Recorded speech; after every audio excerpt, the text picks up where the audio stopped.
Jon Snow thought death would be silence. Instead, there was a hunger that never ended. A mouth in the dark that opened and opened until the dark itself had teeth. There were no words in it. No prayers. No songs. Only the deep, patient pull of nothing, drawing him down as if the world were an ocean and he a stone. And then scent. Meat and iron and old smoke. Cold stone. Vetfur. The sharp, bright sting of fear as clean as blood in snow. Jon Snow opened his eyes, and they were not his eyes. The world was white and black and gray, a realm of edges.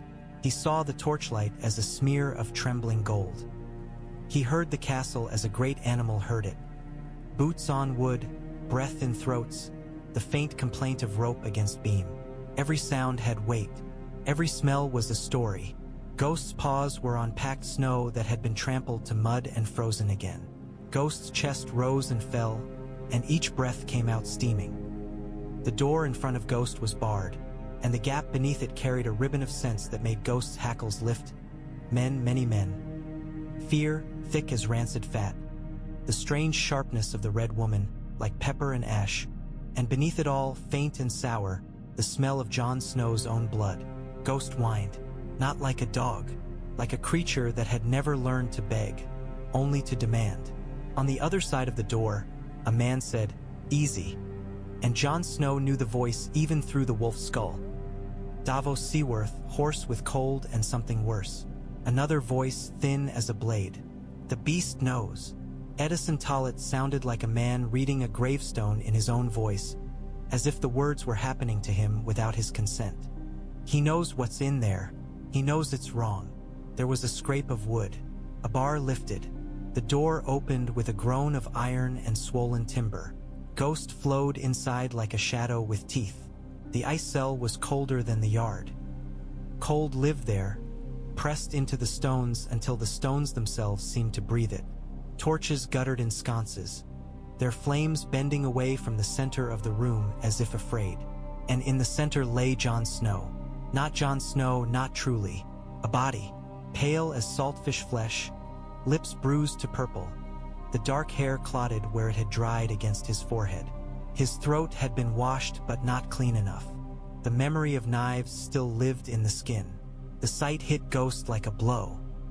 The wolf's heart thudded, fast and furious, a drum calling for the pack that was not there. Ghost's ears flattened. A low growl began, deep in the chest, rolling out like thunder trapped under snow. Melisandre of Asshai stood over the body with her hands held out, palms hovering. Her red robes looked too bright for this place, like spilled wine on snow. A string of rubies rested at her throat, and the candlelight snagged on them, made each stone look like a tiny, watching eye. Her face was gaunt in the firelight, and her mouth moved in words Jon Snow could not understand, words that tasted like some oak even from here. Davos Seaworth was nearby, shoulders hunched as if he could make himself smaller than grief. His fingers worried a ragged bit of leather, some old habit of the sea held onto like driftwood. His eyes were locked on Jon Snow's face as if willing the dead to be offended into motion. Tormund Giantsbane leaned against the wall, arms crossed, his beard bristling with frost. His big hands flexed and unclenched. He did not look away, but he looked as though he wished he could. "If your fire god can drag him back," Tormund Giantsbane muttered, "he'd better do it soon. The boy's been cold too long." Melisandre of Asshai did not answer. Her voice rose, the red tongue of her prayer licking higher. She took a knife, drew it across her palm. Blood welled, black in the dim, and she let it drip onto the stones. The scent was immediate, metallic and rich. Ghost's nostrils flared. Hunger and rage nodded. Jon Snow in Ghost lunged, not at Melisandre of Asshai, at the body. He meant to tear it. He meant to drag it away from these hands and this chanting, away from the indignity of being a thing on a slab, away from eyes that waited for a miracle like they waited for spring. His teeth met cloth instead of flesh. Edison Tollet grabbed a fistful of Ghost scruff and hauled. It took 2 men to move the direwolf, and Edison Tollet was not 2 men, but fear can borrow strength. "No," Davos Seaworth barked, and the sound cracked like a whip. No. Hold him. Ghost fought, silent now, a violence contained in muscle. Jon Snow felt it like a tide. He felt the pull of it. A wolf's simplicity. Protect, destroy, live. But there was something else, too. Something that did not belong to wolf or man. A pressure, like a storm standing just beyond a door. Melisandre of Ashai's prayer faltered.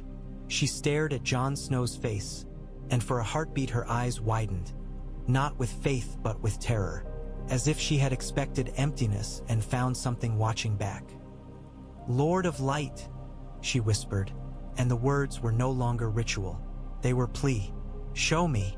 She leaned close. Her hair fell forward in a dark red curtain. Her breath misted over Jon Snow's lips. She pressed her bleeding palm to Jon Snow's chest, over the heart that did not beat. Nothing happened. The torches hissed. The cold seemed to thicken, as if the world decided to be more winter than before.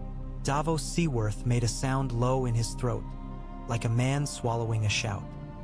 "Please," he said, and if Davos Seaworth had ever prayed to any god, it sounded like that. Plain, ragged, stubborn. "Please, don't let him be gone." Melisandre of Ashai drew back, shaking. Her eyes flicked to Ghost, and the direwolf's red gaze met hers. For an instant Jon Snow felt himself poised on a blade edge. Not wolf, not man, but something stretched between. Ghost's lungs filled, and Jon Snow felt the air as if it were his own. Ghost's heart hammered, and Jon Snow felt the pulse as if it were his own. "Melis." Andre of Ashai reached for Jon Snow's mouth. She put 2 fingers between the dead lips and pulled them open. Then she leaned forward and breathed into Jon Snow's lungs. It was not a kiss. It was not tenderness.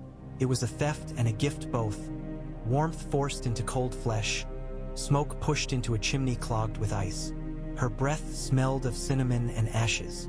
It tasted of far places and old fires. Melisandre of Ashai did it again, and again. Her shoulders rose and fell, the work of it making her look suddenly human, small, breakable. On the 4th breath, Jon Snow felt something shift. Not in the room, in himself, in the dark mouth of death. A spark caught on something that should not have been there. A dry twig, a smear of resin, a memory of heat. Jon Snow did not want to return. That was the shame of it. Death had been terrible, yes, but it had also been simple. No choices. No betrayals. No weight of command. But then he saw, through Ghost, his own body again, and the knives that had found him in the snow seemed to turn in his flesh anew, and the rage that had nowhere to go in death suddenly found a door.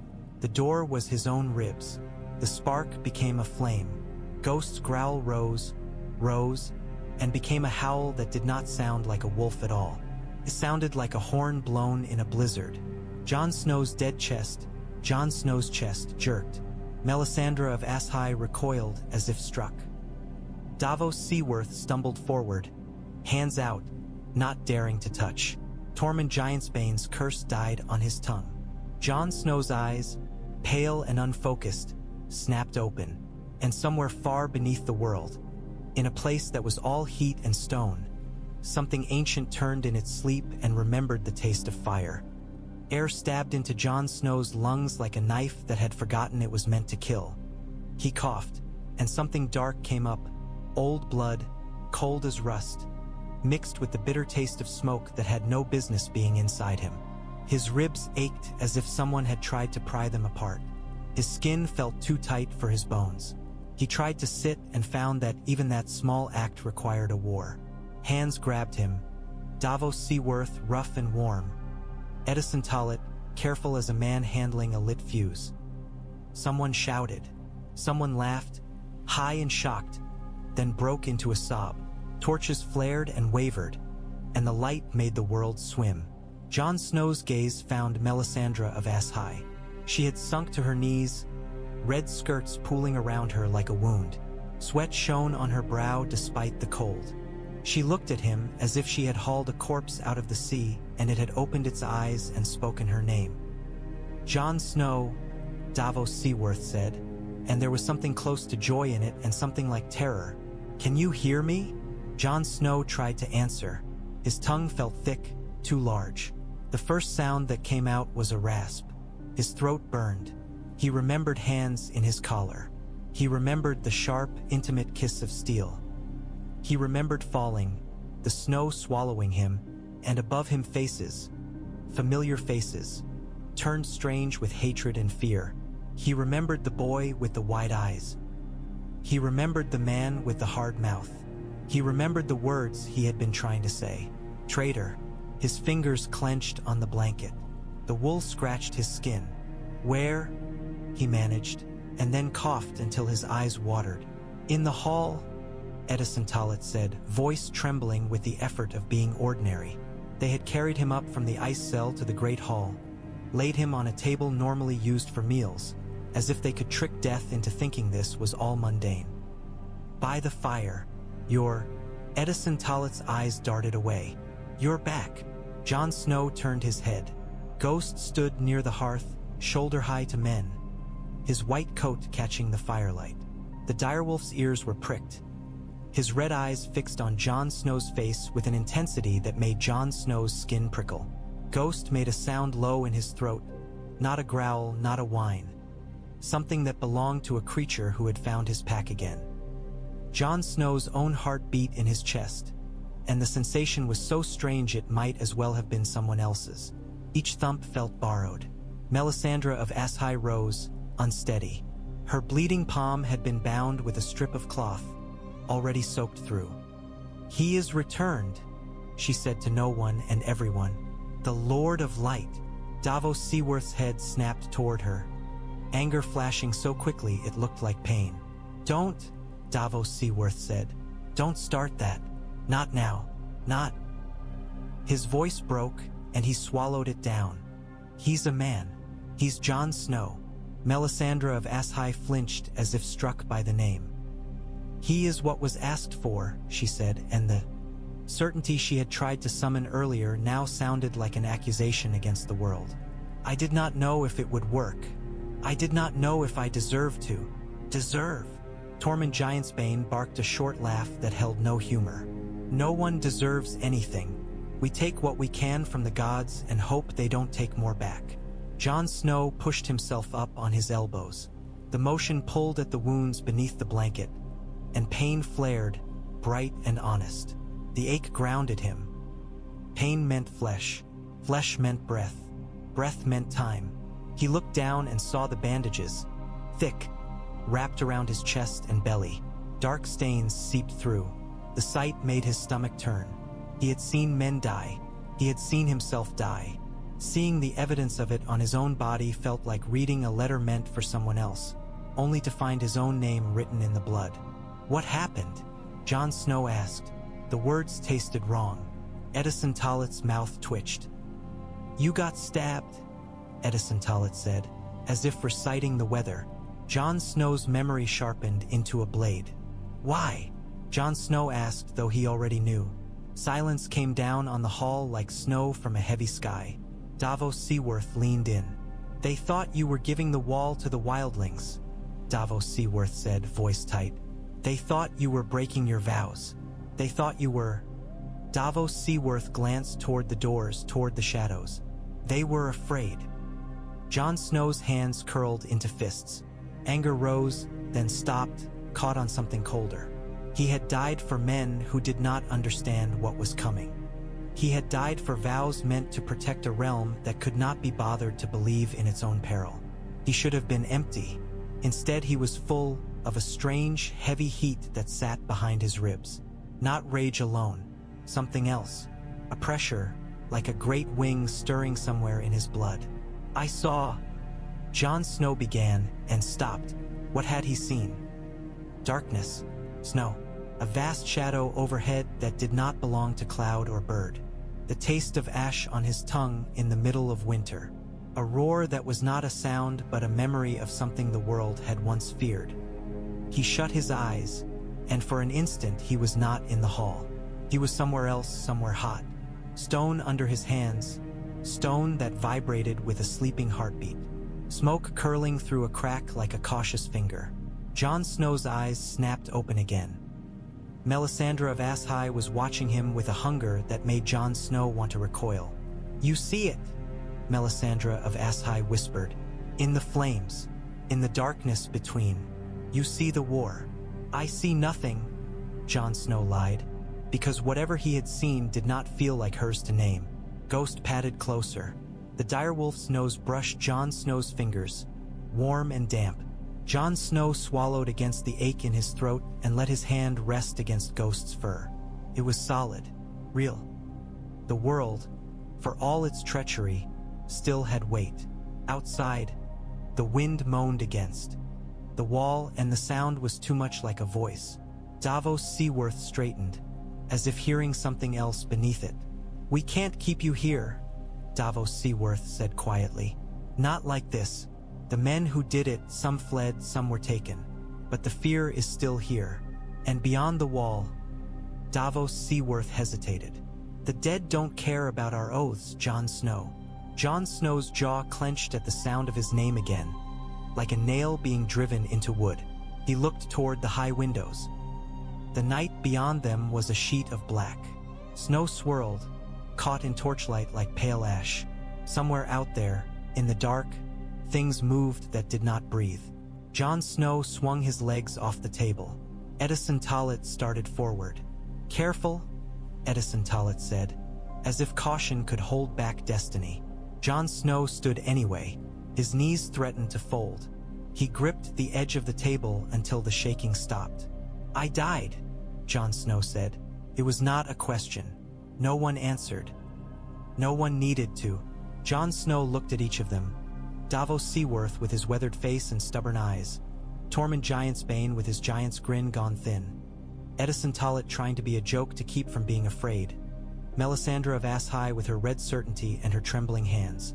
"If I'm back," Jon Snow said, voice raw, "then I'm back for a reason, and it isn't for this hall." Melisandre of Asshai's lips parted. "You have been chosen," Melisandre of Asshai breathed. Jon Snow's gaze went past her, past the fire, to Ghost. The direwolf's red eyes reflected flame. Chosen, Jon Snow thought, and felt again that strange heat under his ribs, the pressure like a storm.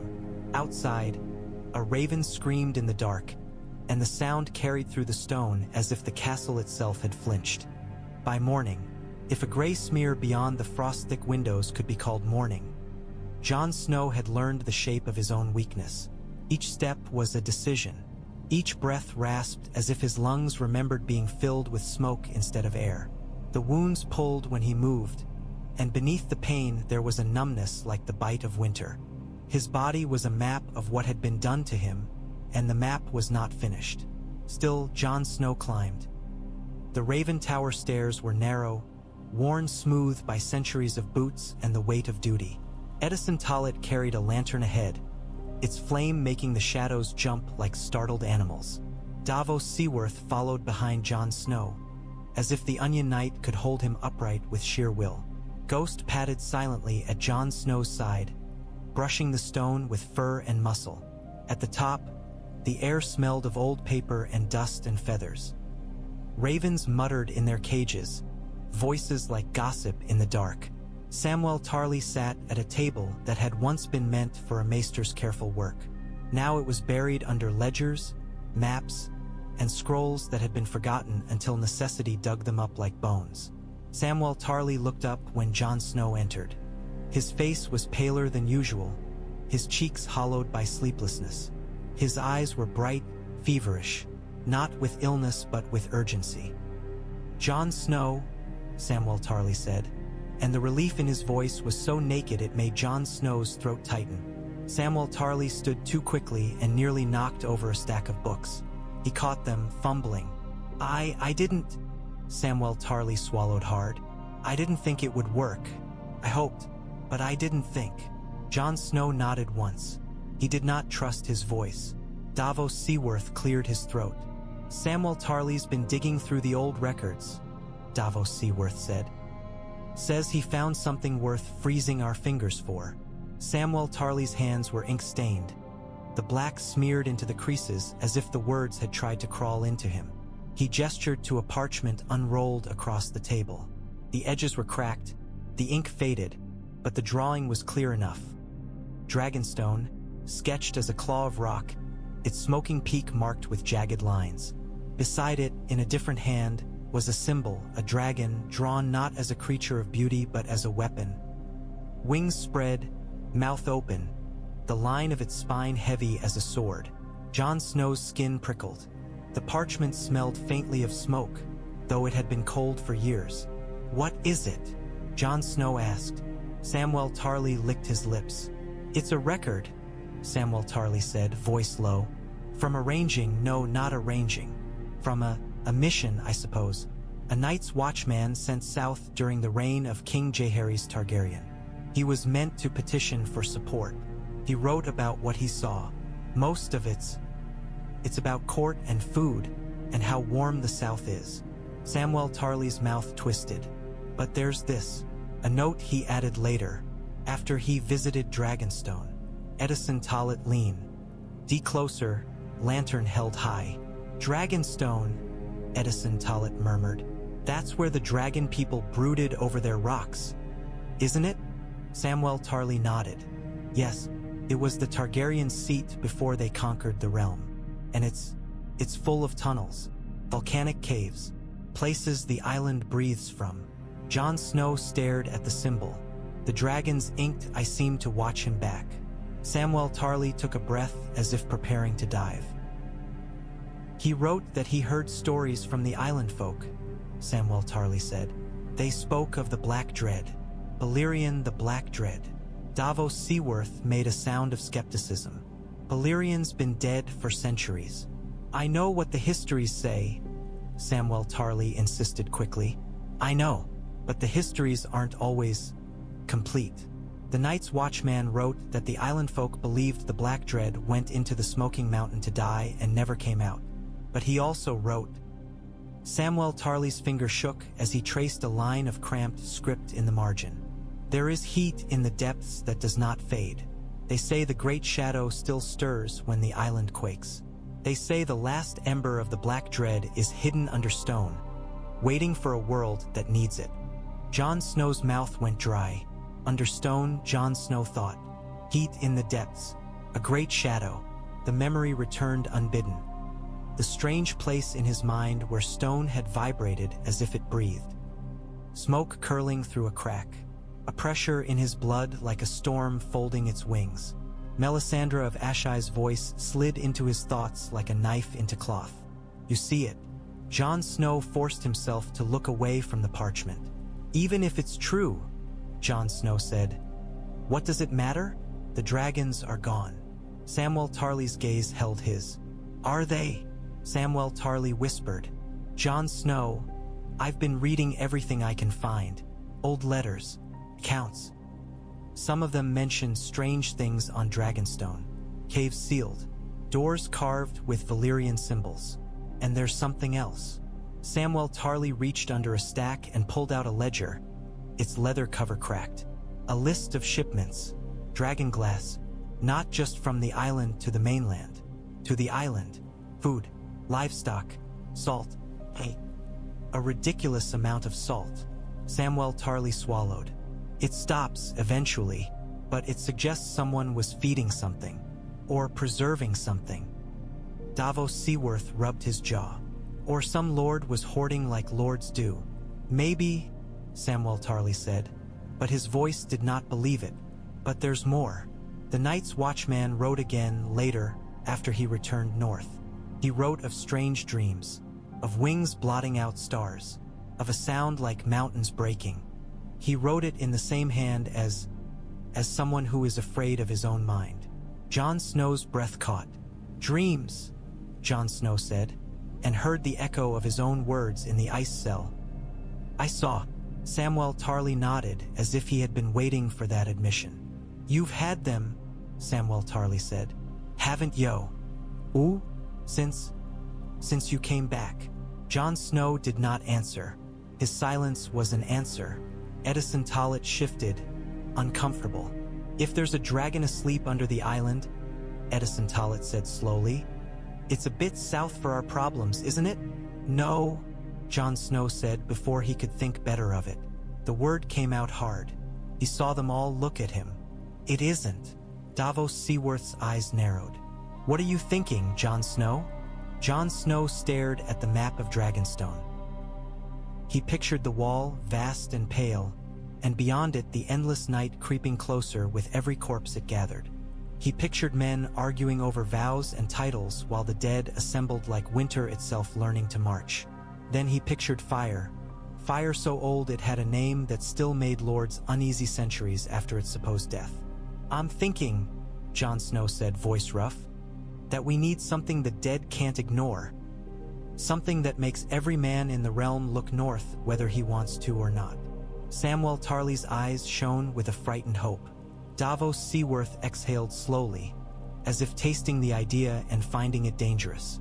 A dragon, Davos Seaworth said, and it sounded like a curse and a prayer together. Jon Snow's hand drifted to his chest, where the bandages hid the wounds. Beneath them his heart beat, steady now, but the strange heat under his ribs stirred, answering the word. A dragon, Jon Snow said, and felt Ghost press close, warm and solid. Outside, the wind battered the tower. Ravens muttered in their cages. The world kept being winter, but in Jon Snow's blood, something else moved, something that had been waiting under stone for a very long time. The wall watched them leave like a pale god that did not bless departures. At Eastwatch by the sea, the air tasted of salt and iron. The harbor was a black mouth biting into the ice-choked sea, its wooden piers slick with frost. Men moved like shadows, shoulders hunched against the wind, hauling crates and coils of rope with the grim efficiency of those who understood that time was a thing that could be spent. Jon Snow stood on the dock and let the cold bite him. He welcomed it. It reminded him he was not dreaming in some fevered halfway place between death and life. The sky was the color of old steel.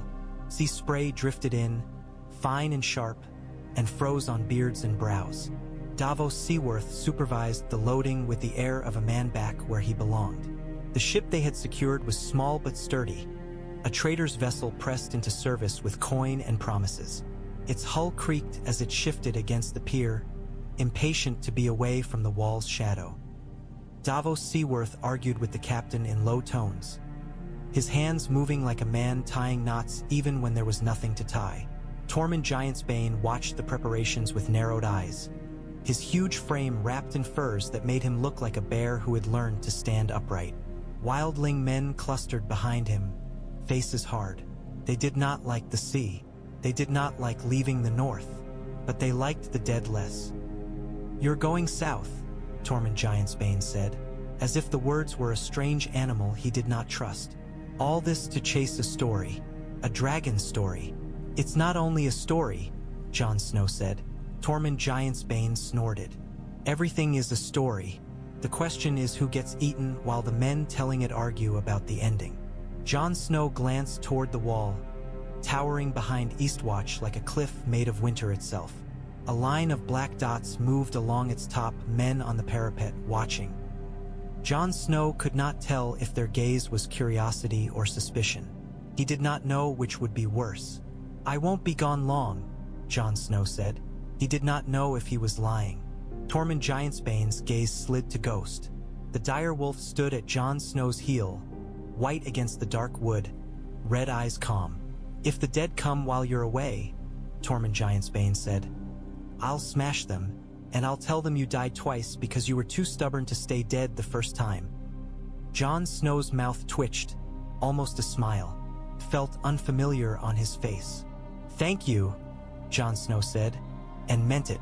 Tormund Giantsbane shifted, uncomfortable with gratitude. Don't thank me, Tormund Giantsbane grumbled. Bring me something that burns cold things. A gull cried overhead, harsh as laughter. The sea answered with the slap of waves against ice. Edison Tollet approached with a cage under one arm. Inside, a raven flapped and croaked, offended by captivity. Messages, Edison Tollet said, thrusting the cage toward Jon Snow. In case you find a dragon and need to tell us before it eats you. Jon Snow too. Okay, the cage. The raven's black eye fixed on him, clever and unkind. Jon Snow wondered if it could smell death on him the way Ghost could smell fear. Samwell Tarly came last, bundled in an oilcloth cloak that made him look like a child playing at being a sailor. A leather satchel hung at his side, heavy with books wrapped in cloth. Samwell Tarly's cheeks were red from the cold, his breath puffing out in panicked bursts. "I'm coming," Samwell Tarly said, as if expecting argument. Jon Snow frowned. "You don't have to." Samwell Tarly's chin lifted. "Yes," Samwell Tarly said, voice trembling but stubborn. Ido. You need someone who can read what's down there. Someone who can tell the difference between a door and a wall. Samwell Tarly swallowed. "And I can't stay here and wait. Waiting it's worse than fear." Davos Seaworth glanced at Samwell Tarly, then at Jon Snow. "He'll be sick over the side for half the voyage," Davos Seaworth said. "But he's right. If there are old locks and old words, we'll need him." Jon Snow looked at Samwell Tarly and saw not only the fat boy with a scholar's hands, but the man who had stood against fear again and again. Jon Snow nodded once. "Stay close," Jon Snow said. Samwell Tarly's shoulders sagged with relief. The last crate was hauled aboard. Dragonglass, black and gleaming, wrapped in straw and cloth like precious jewels. They did not know if it would matter on Dragonstone, but it mattered in Jon Snow's mind. Dragonglass was born of fire and turned to stone. It killed what should not live. If a dragon slept under the island, perhaps the island itself understood that language. The captain shouted. Lines were thrown. The ship eased away from the dock, wood groaning, ropes snapping taut and then releasing. Eastwatch began to slide behind them, the wall rising taller as distance made it seem less real and more mythic. Jon Snow stood at the rail. The wind tore at his cloak, flung snow into his face like thrown salt. Ghost paced the deck, restless, then settled beside Jon Snow, shoulder pressed against his thigh. Davos Seaworth came to stand near him. The Onion Knight's gaze was fixed on the horizon, where sea and sky blurred into one gray expanse. "I've heard sailors tell tales of dragons," Davos Seaworth said quietly. "Most are lies meant to make the drink go down easier." Jon Snow watched the dark water roll. It looked hungry. "This one isn't meant to be easy," Jon Snow said. Davos Seaworth's mouth tightened. "If you find it," Davos Seaworth said. "And if it lives, and if it doesn't kill you, what then?" Jon Snow did not answer at once. He listened to the creak of the mast, the slap of waves, the distant cry of gulls. He felt the ship's movement under his feet like the slow breathing of a beast. Then, softly, Jon Snow said, "Then we bring it north." Davos Seaworth's gaze flicked to Jon Snow, sharp. "And if the north sees a dragon with you on its back," Davos Seaworth said, "what will they see? A savior? Or a conqueror?" Jon Snow's wounds ached, as if reminding him what men did when they were afraid. He stared into the gray distance until his eyes watered from the wind. "They'll see what they choose," Jon Snow said. "I can't control that. I can only choose what I'm willing to become." A shudder ran through him, half cold, half something else, as if the world had shifted slightly under his feet. He looked back toward the wall one last time. In the far distance, it was a pale line against the land, a scar of ice across the world. Above it, clouds gathered, darker than they had been before, thick as bruises.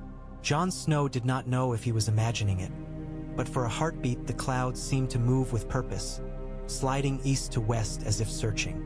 Then the ship turned, and the wall vanished behind the curve of the world, and the sea opened before them like a long, cold road. The storm found them 3 days south of the wall, as if winter had reached out a hand over the sea to reclaim what it considered its own. Clouds rolled in low and heavy, swallowing the horizon.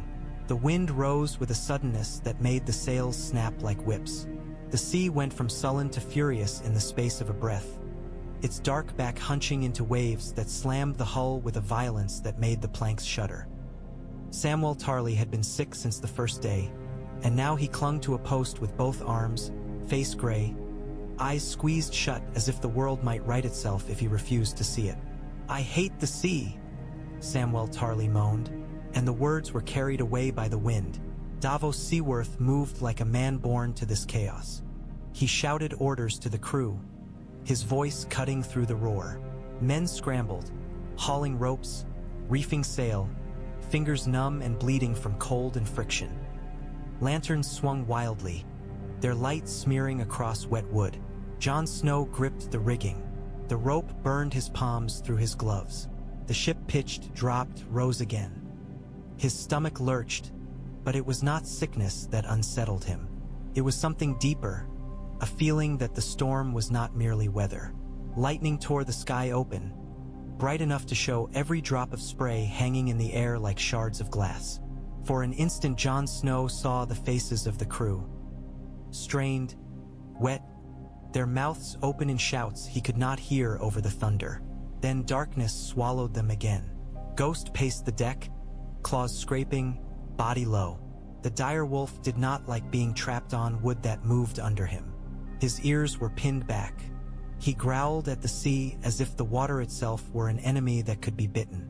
Jon Snow's bandaged chest throbbed with each jolt of the ship.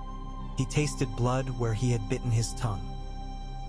He blinked salt water from his lashes and looked up, because something pulled his gaze upward, toward the belly of the storm. The clouds churned like smoke in a fire pit. In their depths, shapes formed and dissolved. Lightning flashed again, and for a heartbeat Jon Snow saw it. Not a bird, not cloud. A curve like a wing, vast and black, edged in faint emberlight. A long line like a spine, ridged and brutal. An eye? No, not an eye. A hollow where an eye should be, filled with darkness that swallowed the lightning's glow. Jon Snow's breath stopped. The shape moved, impossibly huge, and the storm seemed to move with it, as if the clouds were cloth and something underneath was shifting. Another flash, and it was gone. Jon Snow squeezed his eyes shut, opened them again, searching. The sky offered only rain and rage. Davos Seaworth's voice cut through. "Jon Snow!" Davos Seaworth shouted. "Get below if you can. You're no use, dead again." Jon Snow's mouth twisted. Dead again. The words landed like stones. He glanced toward Samwell Tarly, who was still clinging and praying to any god that might be listening. Two sailors tried to get Sam L. Tarly toward the hatch, but a wave crashed over the side and knocked them all sprawling. Samwell Tarly cried out, panicked, and Jon Snow lunged forward without thinking, catching Samwell Tarly's arm and hauling him upright. Samwell Tarly's eyes opened, wild. "Did you see that?" Samwell Tarly gasped. "In the sky." Jon Snow's grip tightened. "Get below," Jon Snow said, because if Samwell Tarly had seen it too, then it was not only a fevered dream born of death and storm. Samwell Tarly stumbled toward the hatch, helped by a sailor, and vanished below deck. Jon Snow turned back to the sky. The pressure behind his ribs had grown. A heat that did not match the cold rain. Felt like a coal pressed against bone. Each lightning flash made it flare as if answering. A wave hit the ship broadside. The world tilted violently. Jon Snow slammed into the rail, pain exploding through his chest where the bandages tightened. He hissed, gripping wood to keep from being flung into the sea. Ghost skidded, then dug in, muscles straining, eyes blazing. The direwolf's growl rose, loud enough to cut through thunder. Davos Seaworth grabbed Jon Snow's arm. His hand was iron. "Below?" Davos Seaworth snarled. "Not a request." Jon Snow hesitated, staring at the sky. He did not know what he wanted. He wanted the shape to appear again, to prove he was not losing his mind. He wanted to fight the storm as he would fight a man. The sea answered his hesitation with another wave, larger, colder, crashed over the deck and drove Jon Snow to his knees. Water filled his mouth and nose. For an instant he was drowning in salt and darkness, the same darkness he had been pulled into when he died. He coughed, choking, and the darkness receded. When he looked up, lightning cut the clouds again, and this time the shape was clearer. A shadow sweeping across the storm's heart, and where it passed, The rain seemed to hiss as if striking hot stone. Jon Snow felt it in his bones. Not a vision, not a trick. Presence. Ancient. Patient. Hungry. The storm did not frighten it. The storm belonged to it. Then the clouds swallowed the shape once more, and the lightning died, and the sea roared as if laughing at Jon Snow's smallness. Davos Seaworth dragged Jon Snow toward the hatch. Jon Snow let himself be pulled, because his chest was on fire and his hands shook, and he could not tell if the heat under his ribs was warning or invitation. Below deck, the air was thick with damp and fear. Men huddled, muttering prayers. Samwell Tarly sat with his back to a barrel, arms wrapped around himself, eyes fixed on Jon Snow as if Jon Snow carried the storm inside him. Davos Seaworth slammed the hatch and leaned against it, chest heaving. The ship groaned above them, protesting, like a beast that did not want to die. In the dim, Melisandre of Ashai's face floated into Jon Snow's memory, eyes reflecting flame. You see it. Jon Snow closed his eyes. The ship's motion rocked him, and and exhaustion dragged him down. Sleep took him like a hand over the mouth. In the dark behind his eyes, Jon Snow stood on black stone that pulsed with heat. The air shimmered. Ash drifted like snow, slow and lazy. In the distance, something breathed deep, immense, and old. Jon Snow walked toward it, drawn as if by a chain. He did not see the creature at first. He only felt it, the way the ground vibrated with each exhale, the way the heat pressed against his skin as if trying to push him back. Then an eye opened in the darkness. Not blue, not green, gold, like molten metal. A voice without words filled Jon Snow's head, heavy as a mountain. A memory of conquest, a memory of fire falling on armies and turning them to screams. Jon Snow wanted to run. Instead he said, in the dream, in the place where breath did not matter, I need you. The golden eye stared. Smoke curled. A low sound rumbled through stone and bone. A sound that was not agreement, not refusal, but awakening.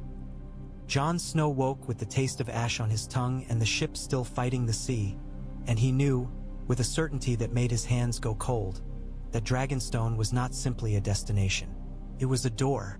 When the storm finally released them, it did so without mercy, leaving the sea heaving and the ship battered as if it had been gnawed by some enormous mouth. Dragonstone rose from the water like a fist of black rock, its slopes slick with mist. Smoke drifted from cracks in the stone, thin and constant, a reminder that fire slept beneath even this damp, gray world. The sky above the island was low and sullen, clouds hanging like wet wool. The air smelled of salt and sulfur. As the ship approached, Jon Snow felt the heat under his ribs stir. Not warmth, not comfort. A recognition, like a hound catching the scent of home and bristling because home is also where teeth are bared. Davos Seaworth stood at the prow, eyes narrowed against the spray. Dragonstone, Davos Seaworth muttered. I've seen it before, from a distance. Davos Seaworth's mouth tightened, and Jon Snow knew the Onion Knight was thinking of Stannis Baratheon, of banners and burning, of choices that had sent men to death. Never liked it. Samwell Tarly swallowed hard beside them, clutching his satchel as if it were a shield. It's smaller than I imagined, Samwell Tarly said, voice shaking. In the histories it sounds like a monster. Davos Seaworth snorted.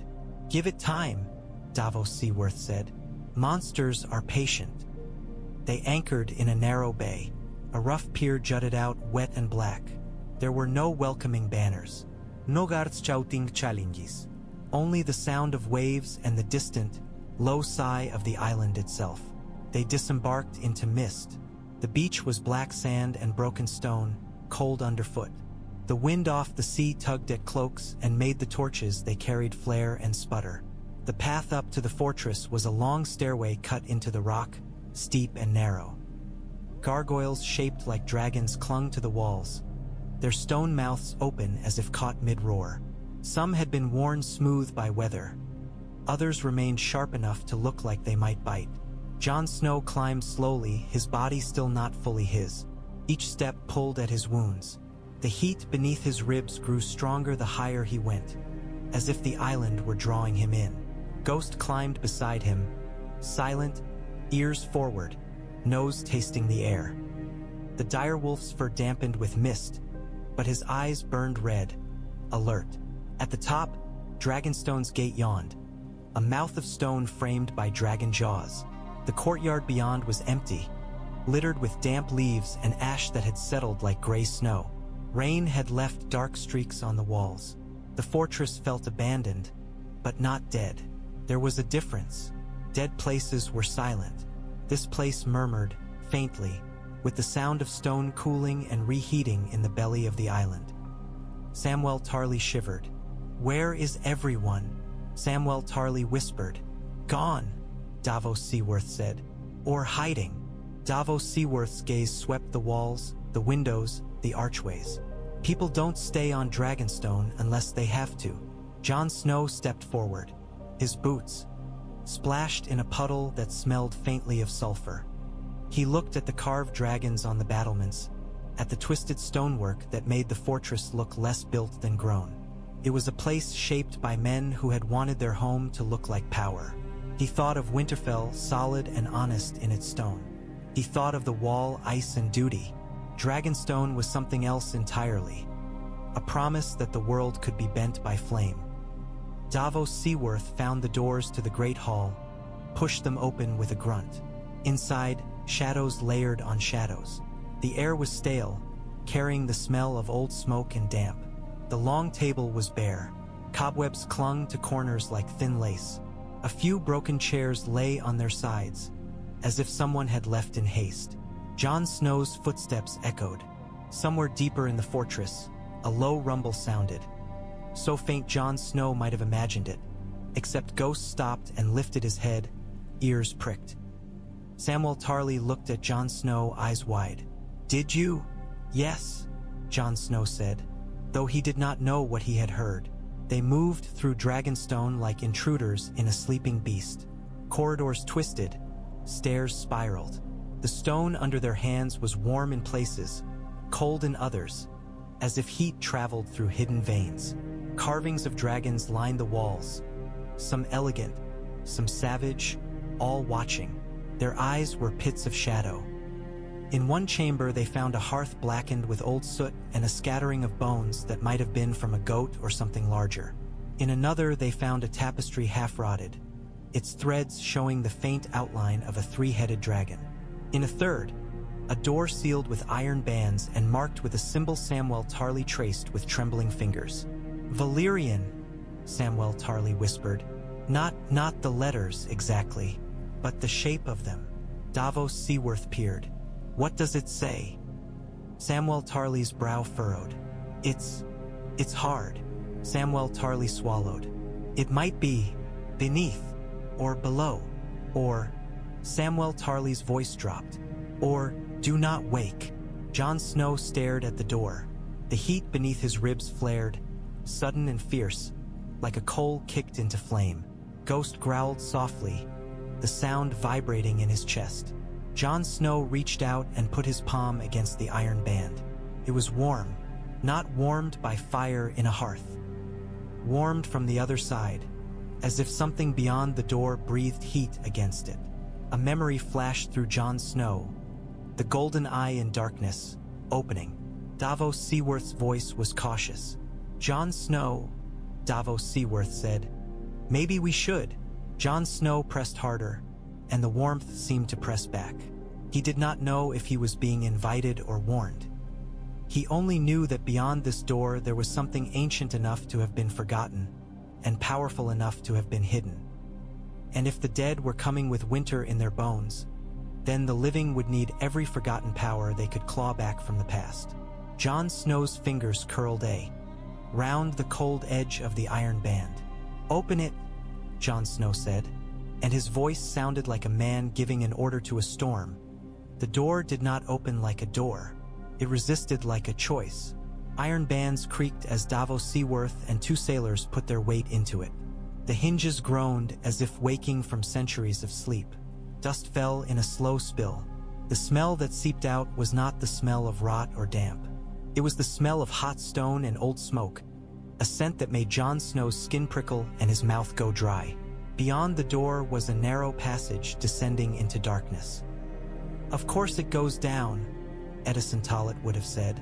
If Edison Tollet had been there, Jon Snow almost heard his voice anyway, as if Castle Black's bleak humor had followed him south as a shadow. Samwell Tarly took out a scrap of parchment and a bit of charcoal, sketching quickly. "The passage isn't in the main maps," Samwell Tarly murmured. It's like it was meant to be forgotten."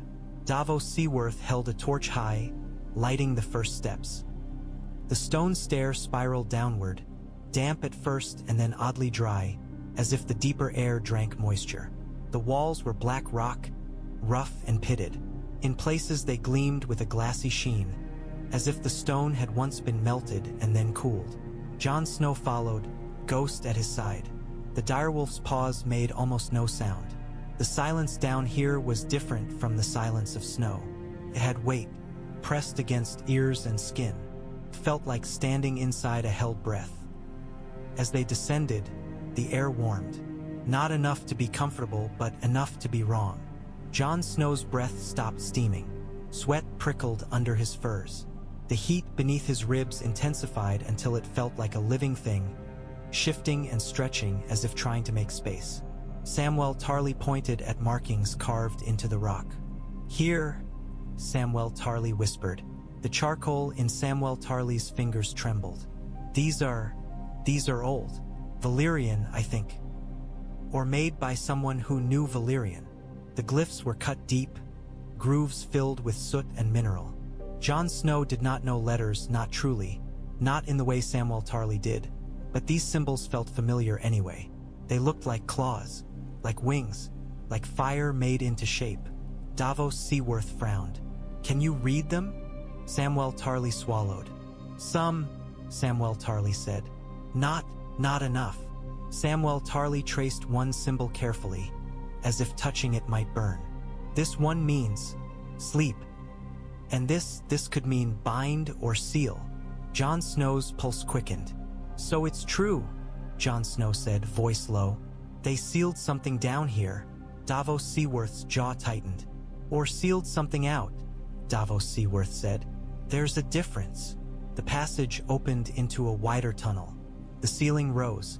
The rock walls sweated faintly, moisture beading and then evaporating, leaving salt traces like ghostly fingerprints.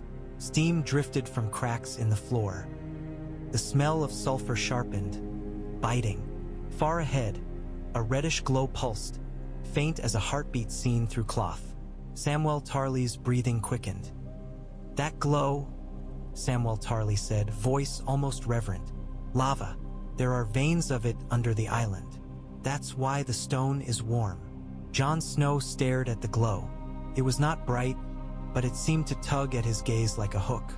The heat beneath his ribs answered, flaring, and Jon Snow had the unsettling sense that something far ahead had noticed him too. They moved carefully, ropes around their waists in case the tunnel gave way.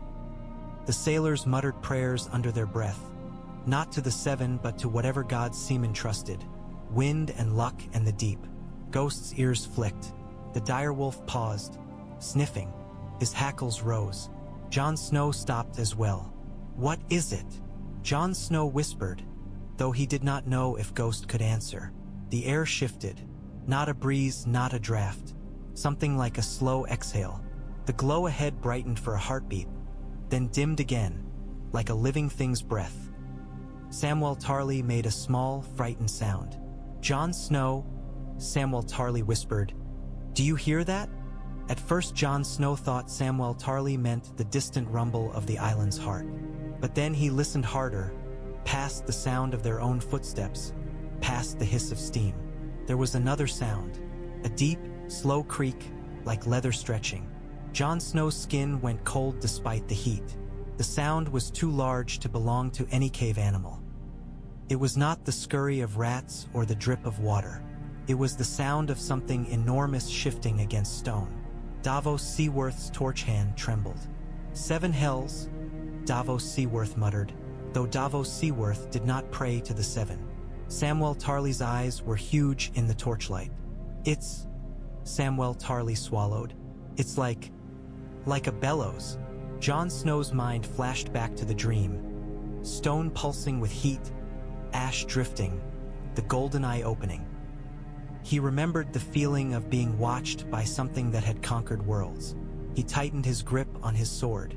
The blade was plain steel, felt suddenly very small and very honest. They rounded a bend, and the tunnel widened into a vast chamber. The ceiling disappeared into shadow. The walls were curved, smooth in places as if the rock had been melted and shaped by heat and then cooled. The reddish glow came from veins of lava exposed like open wounds in the stone, pulsing, lighting the chamber in a slow, sick heartbeat. In the center of the chamber lay a mound. At first Jon Snow thought it was rock. A fallen piece of the ceiling, perhaps. A black mass half buried in ash and dust. Then the mound rose, not all at once, not like a man standing, like a mountain remembering it could move. The ash slid in a slow cascade. Something beneath shifted, and the chamber filled with a smell like smoke and hot iron. A sound rolled out low and deep, and the air vibrated with it. Ghost bared his teeth, a silent snarl. Samwell Tarly's legs gave slightly. Davos Seaworth grabbed Samwell Tarly's arm to keep Samwell Tarly from falling. Jon Snow took a step forward without meaning to, drawn by the same hook that had pulled at his eyes from the glow. A ridge emerged from the ash, black scales, each the size of a shield, curved like a spine. Then another curve, broader, like the folded edge of a wing. The leathery membrane cracked and scarred. And then an eye opened. It was not blue like ice. It was gold, molten and ancient, and it looked at Jon Snow as if Jon Snow were a fly on a blade. The dragon's gaze pinned him. In that instant Jon Snow understood, with a clarity that made him tremble, that the stories had never been enough. The histories had turned dragons into words. But this was not a word.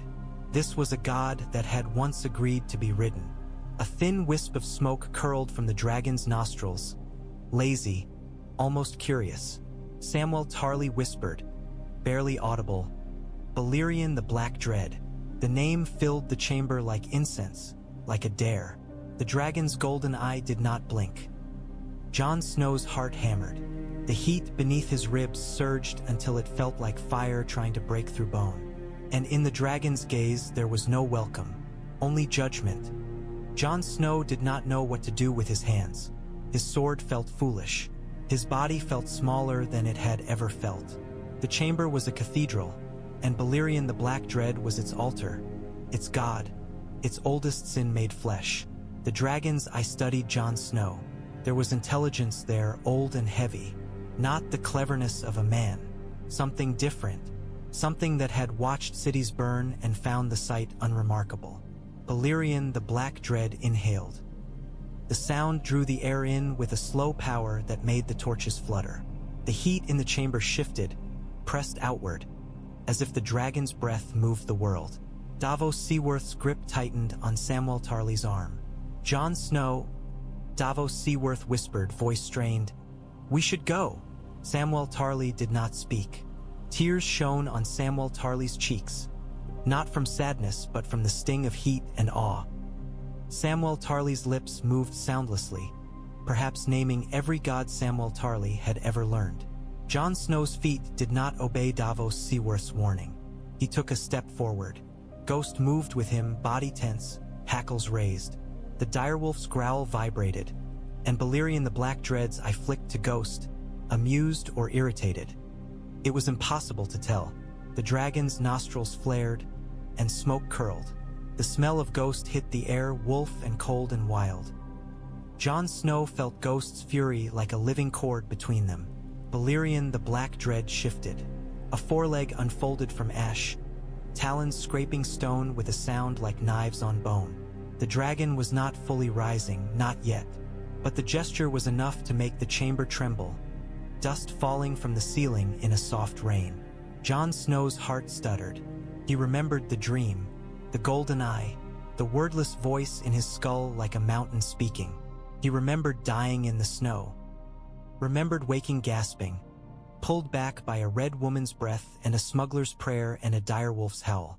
If he had been brought back for a reason, Jon Snow thought, then perhaps this was it.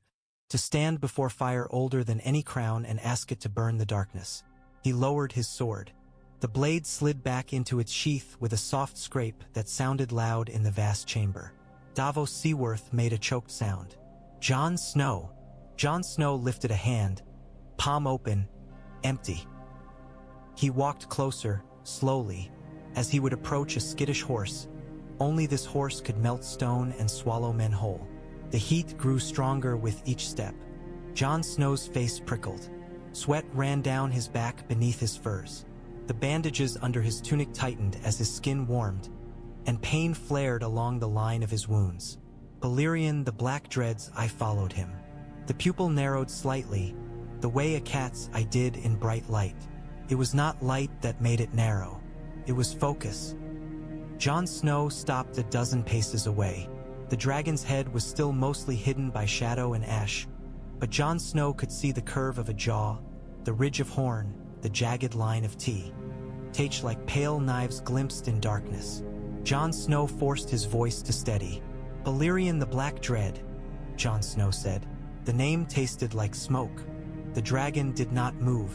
Jon Snow swallowed. His throat was dry. My name is Jon Snow, Jon Snow said. I don't know if names mean anything to you, but I won't lie. A soft hiss, steam venting from rock, answered, or perhaps it was the dragon's amusement. Jon Snow took another step, careful. Ghost's growl deepened. Jon Snow touched Ghost's fur briefly, a silent command to stay. Men are dying, Jon Snow said. Not from war, not from hunger, from cold that walks. Jon Snow's voice roughened as memory rose. Hard eyes above him, knives, snow. The dead are coming south. They don't tire. They don't fear. They don't stop. Balerion the Black Dread's nostrils flared.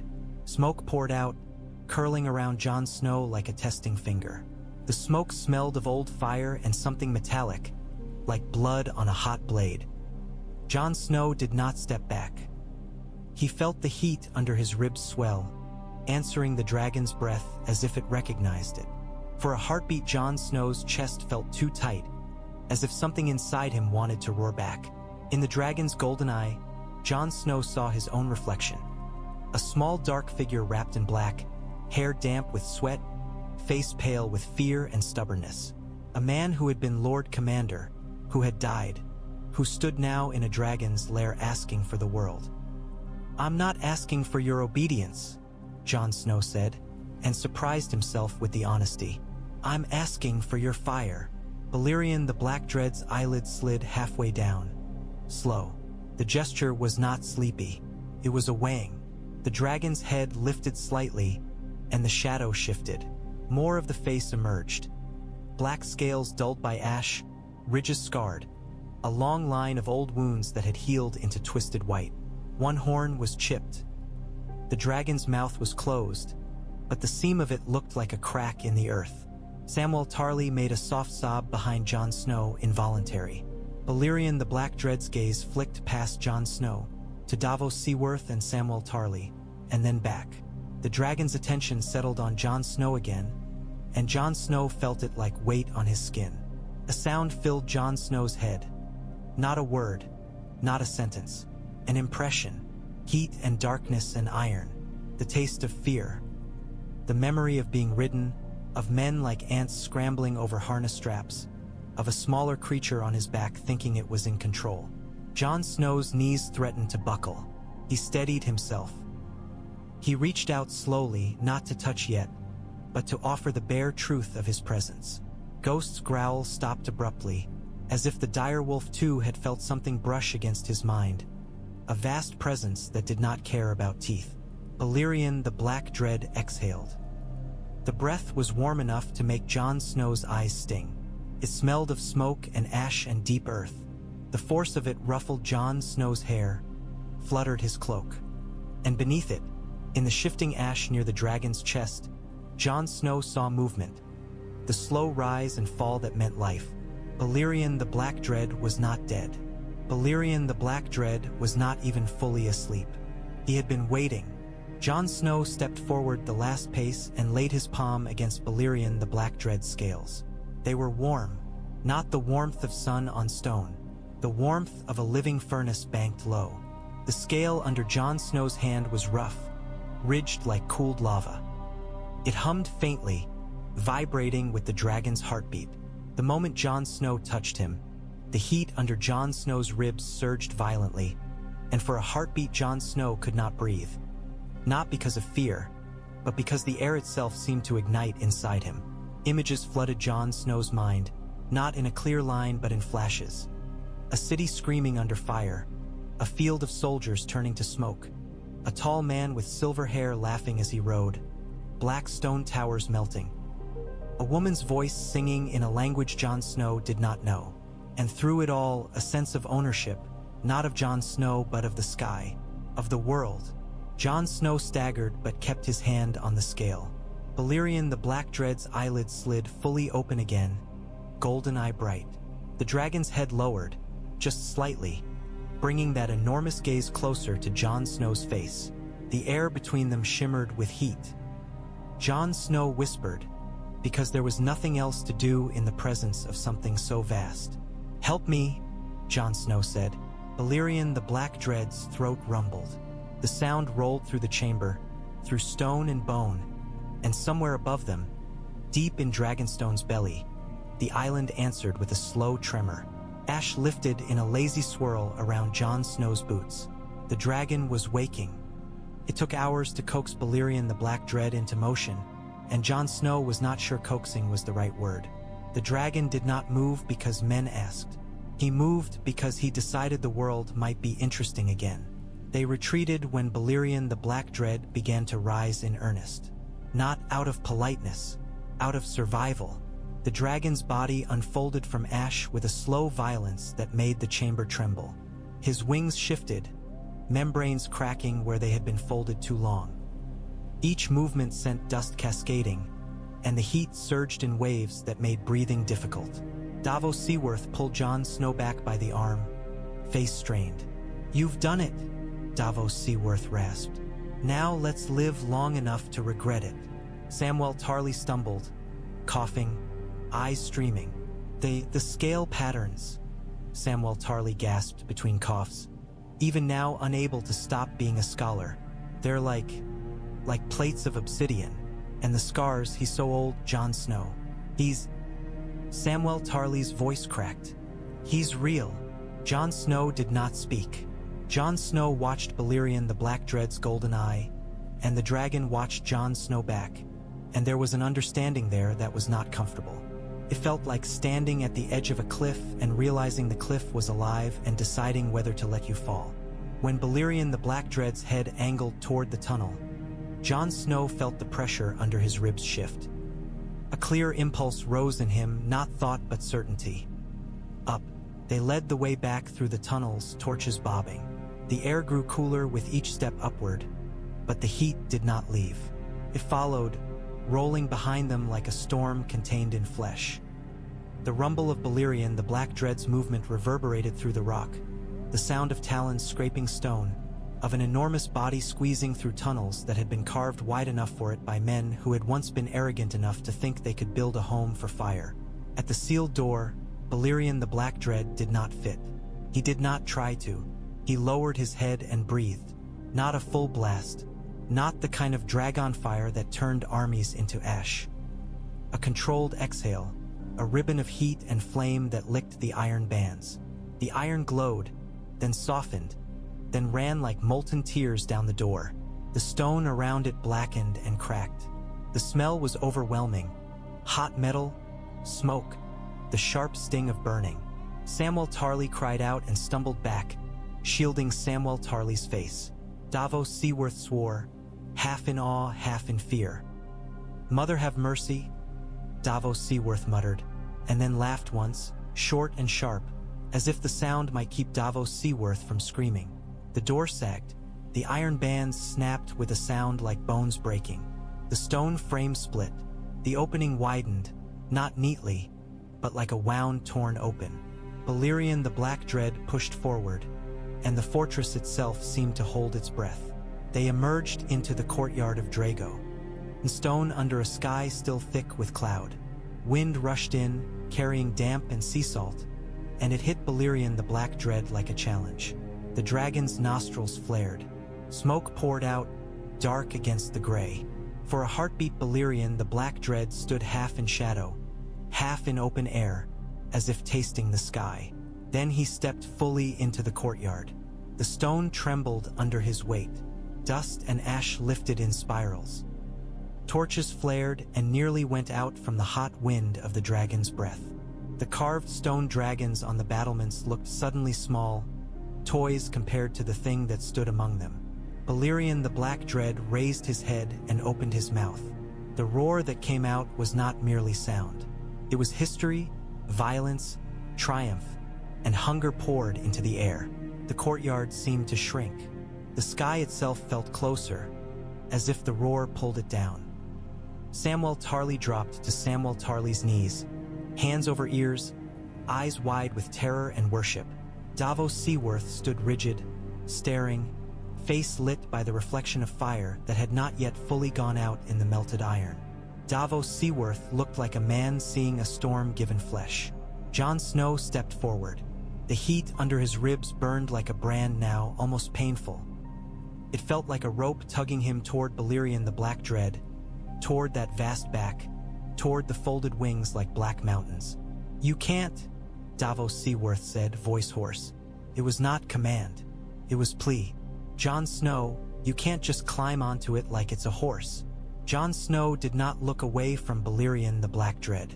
"I can," Jon Snow said, because the certainty was there, terrifying and calm. "And I have to." Samwell Tarly shook Samwell Tarly's head violently. It might eat you," Samwell Tarly whispered. Balerion the Black Dread's golden eye fixed on Jon Snow. The gaze did not feel hungry in the way a wolf's gaze did when it looked at prey. It felt assessing, like an old king deciding whether a kneeling man was worth sparing. Jon Snow approached the dragon's side. Up close, Balerion the Black Dread smelled of smoke and hot iron and something animal and sharp. The scales were ridged, layered like armor forged by a volcano. Old scars cut across them, pale and thick. Jon Snow reached out and touched one, felt the raised line under his fingers like a wound carved into the world. Balerion the Black Dread did not flinch. Near the base of the dragon's neck, half hidden under a fold of wing, Jon Snow saw something that made his breath catch. Leather straps, old and cracked, fastened into rings embedded in the dragon's scales. A harness, ancient, forgotten, left behind like a claim no one had dared to reclaim. Davos Seaworth came closer, eyes narrowed. "Those were made by men," Davos Seaworth said softly. "For this." Jon Snow's hands shook as he gripped the leather. It was stiff, but it held. He hauled himself up, muscles screaming. The climb was like scaling a cliff that breathed. Heat rose around him, making his face slick with sweat despite the chill air. Ghost paced below, whining, eyes fixed on Jon Snow with fierce intensity. The direwolf looked ready to leap up and tear the world apart if it tried to take Jon Snow away again. Jon Snow reached the dragon's back and straddled the ridge of scale. The height made his stomach drop. From here the courtyard looked smaller, the men below like dark shapes. The stone dragons on the walls seemed like children's carvings. Balerion the Black Dread shifted beneath him, slow, testing. Jon Snow grabbed the straps, knuckles white. A rumble vibrated through the dragon's body. It rolled up into Jon Snow's bones, into his chest, into the place where his heart beat and where the strange heat lived. Jon Snow felt it then, not language but intent. A question asked in muscle and fire. "Do you mean it?" Jon Snow leaned forward, pressing his chest against the dragon's warm scales. The bandages tightened. Pain flared. Jon Snow welcomed it. Pain was honest. "Yes," Jon Snow whispered, though the wind stole the word. "I mean it." Balerion the Black Dread's wings unfurled. They opened with a sound like sails snapping in a gale, like leather tearing the air. The shadows they cast swallowed the courtyard. Ash and dust exploded outward, and men staggered back, shielding their faces. Samwell Tarly cried out, half terrified, half ecstatic. Davos Seaworth lifted an arm against the hot wind, eyes squinting through flying ash. Balerion the Black Dread crouched, muscles coiling. Jon Snow's breath caught. The world held still for one heartbeat. Then Balerion the Black Dread leapt. The courtyard fell away. Dragonstone dropped beneath them. Wind slammed into Jon Snow's face, stole his breath. Jon Snow clung to the straps, body pressed tight against heat and motion. For an instant, there was only falling and the sick lurch of his stomach. Then the wings caught air. The dragon rose. The sky opened around them, gray and endless. The sea spread out like hammered steel beneath, waves white with foam. Dragonstone shrank, a black claw gripping the water. Jon Snow laughed, a harsh sound ripped from him by terror and awe. The sound vanished into the wind. Balerion the Black Dread banked, and the world tilted. Jon Snow's vision blurred. His grip tightened until his fingers ached.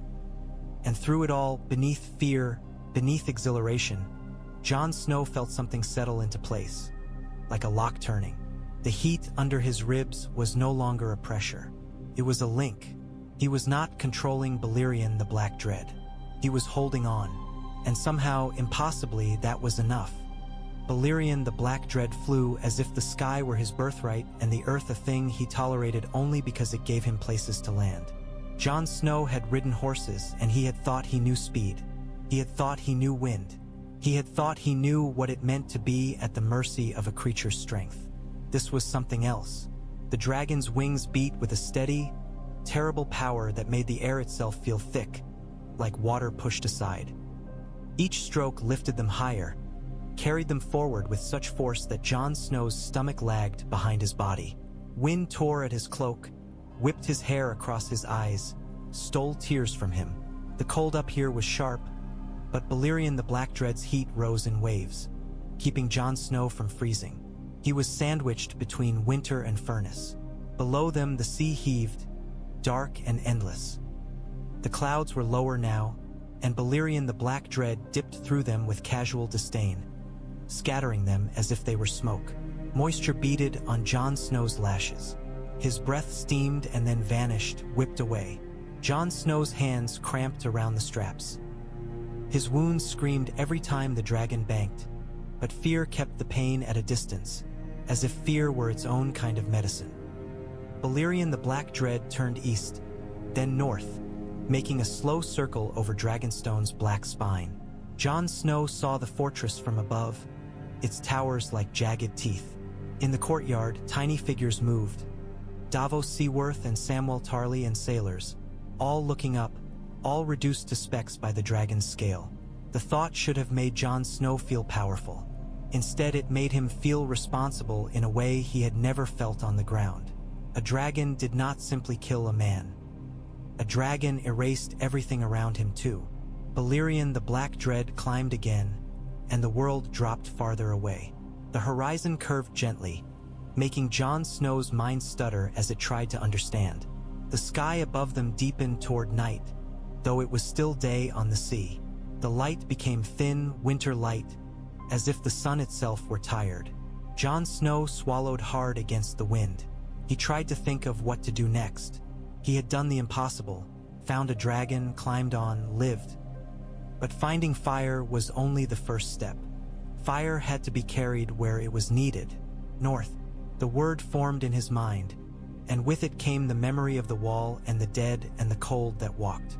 Jon Snow's chest tightened. As if answering, Balerion the Black Dread angled his head, and Jon Snow felt the shift in the dragon's intent like a current changing in a river. The dragon turned his great body toward the north. Jon Snow's heart stumbled. "Yes," Jon Snow whispered, though he did not know if the dragon heard words at all. "North." The wind swallowed the sound, but Balerion the Black Dread's wings beat, steady and sure, and the sea below began to slide past beneath them in a long, dark stream. Hours blurred. Jon Snow lost the sense of time. The world became wind and cold, and the dragon's heat and the constant, bone-deep vibration of flight. His hands went numb, then prickled, then went numb again. His arms ached. his thighs cramped from clinging. But he did not loosen his grip. He did not dare. At some point a raven appeared below them, a black dot fighting the wind. It flapped desperately, wings beating with a frantic speed that looked pitiful compared to Balerion the Black Dread's slow power. For a moment it flew beneath the dragon's shadow, and Jon Snow thought, absurdly, of messages and paper and ink. How small the realm's worries seemed from up here. Then the raven dipped away, a scrap of life swallowed by cloud. The sky ahead darkened, not with night alone. A line of cloud rose on the northern horizon like a wall made of bruised wool. It stretched from east to west, vast, and it moved not with the wind but against it, sliding south like a deliberate thing. Beneath it the air looked thicker, as if the world was being filled with smoke. Jon Snow's breath caught. He had seen storms.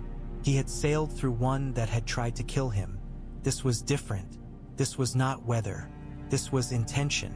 Balerion the Black Dread's wings beat once, twice. The dragon's head lifted, nostrils flaring. Smoke curled out, dark and thin, trailing behind like a banner. Jon Snow leaned forward, squinting through wind tears. Far ahead, faint at first and then clearer, he saw it. A pale line on the land, impossibly straight. The wall cutting the world in two. Even from this height and distance, it looked wrong, too white, too stark, like a bone laid on dark earth. The cloud line, the moving darkness, was creeping toward it. Jon Snow's stomach turned. The heat under his ribs flared, sharp and urgent, as if warning him or urging him. The sensation was like a memory of fire struggling to become present. He felt suddenly that the bond between him and Balerion the Black Dread was not merely a matter of leather straps and stubborn will. It was something deeper, something old stirring in blood and bone. Jon Snow did not know if it was Targaryen blood in him, if the whispered truth of his parentage had any power at all, or if it was simply the fact that he had died and returned and something in that act had carved out a space for fire to live in. He only knew he was on the back of Balerion the Black Dread, and the long night was moving toward the world like a blade drawn slow. Balerion the Black Dread gave a low rumble, and the sound rolled through Jon Snow's body, steadying him. The dragon's wings beat harder, pushing them forward. The cold ahead thickened. The air tasted different, sharper, like metal. Frost began to form on the edges of Balerion the Black Dread's scales where the dragon's heat did not reach, tiny crystals catching faint light. The sight was wrong, winter trying to claim fire. Jon Snow tightened his grip, knuckles white. His jaw clenched until it hurt. He thought of Castle Black and the men who had put knives in him, and how small their fear had been compared to what waited beyond the wall. He thought of Samwell Tarly's trembling hands on parchment. He thought of Davos Seaworth's rough voice begging a god for mercy. He thought of Melisandre of Ashai's breath forced into dead lungs. He thought of the dead, moving, waiting. "Hold," Jon Snow whispered into the wind, to himself and to the dragon beneath him. "Hold." Balerion the Black Dread's wings beat, relentless. The dragon surged toward the northern darkness, a black shape against a bruised sky. Below, the land sharpened into hills and forests and rivers, all smaller than they should have been. Ahead, the wall grew clearer, its pale expanse catching what little light remained. And above it, the moving storm, winter's face, advanced. Jon Snow rode into it anyway, because he had already died once in the snow, and he would not let the world die with him without burning for it first.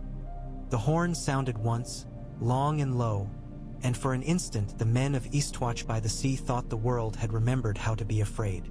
They were used to fear dressed in familiar skins.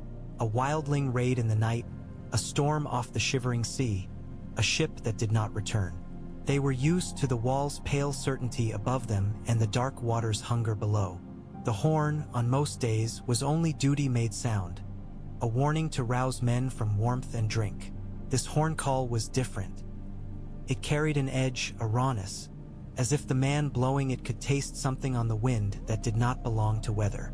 Cotter Pike stood on the wall's top like a knife left out in the cold. He was a hard man made harder by the sea, his face lined and wind-burnt, his gray eyes narrowed against the sleet. "What is it?" Cotter Pike snapped, voice sharp enough to cut through the groan of ice. A ranger pointed, gloved hand stiff. "There," the ranger said, and the word came out as a curse. The clouds above the sea were low and bruised, rolling in thick masses that swallowed light. Out of them came a shadow that did not belong to storm. It burst through the cloud bank like a battering ram through rotten wood. One moment the sky was only winter. The next it was filled with a vast black shape, wings beating slow and terrible. The air itself seemed to recoil. Men froze. Some dropped their spears. Others reached for bows with hands that shook too hard to string. A wildling laughed once, wild and disbelieving, then shut his mouth as if the sound might invite death. Tormund Giantsbane's big hand closed on the wall's ice-crusted stone. His beard bristled with frost. "No," Tormund Giantsbane said, and the word was not denial so much as prayer. "No bloody." The dragon's wings beat again, and the wind off them slammed into the wall like a fist.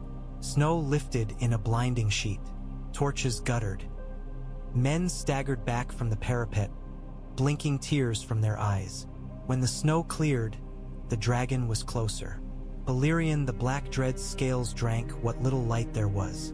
He looked carved from night, his massive body moving with a deliberate power that made the sky seem small. Old scars ran along his neck and across the ridges of his shoulders, pale lines on black armor. Smoke curled from his nostrils, thin and constant, trailing behind him like a banner of shadow. And on his back, hunched low and clinging with white-knuckled hands to cracked leather straps, was Jon Snow. Jon Snow's hair whipped across his face. His eyes were narrowed against the wind, dark and hollowed by things no man should carry. The black cloak snapped behind him like a torn flag. The cold at this height bit at his cheeks and numbed his lips, but heat rose from the dragon beneath him in waves, keeping him from freezing and making the world smell faintly of smoke. Jon Snow could see the wall's top now. Men in black, wildlings in fur, faces turned up, mouths open. He could see Cotter Pikes. Hard stare. He could see Tormund Giantsbane's stunned expression, as if the world had sprouted wings. Jon Snow tried to pull Balerion the Black Dread down toward the rocky ground beyond Eastwatch's gate. He did not know how to guide him with reins or words. He only knew how to lean, how to press his knees, how to think the direction and hope the dragon's mind brushed his. The bond answered like a slow turning tide. Balerion the Black Dread banked, enormous wings tilting. The world slid sideways. Jon Snow's stomach lurched, his grip tightening until pain flared in his hands. A bolt hissed past. Someone on the wall loosed it in panic. It vanished into cloud. Another arrow followed, and another more instinct than malice. Balerion the Black Dread's head snapped, golden eye flashing. Heat surged in his throat. Jon Snow felt it like pressure rising under his own ribs, a furnace door opening. "No," Jon Snow rasped into the wind, though he did not know if the dragon cared for speech. He flattened himself lower, pressed his chest to the warm ridge of scale, and forced the thought into the link with everything he had. Not them. Balerion the Black Dread's jaw closed with a click like stone. The heat receded, reluctant, offended.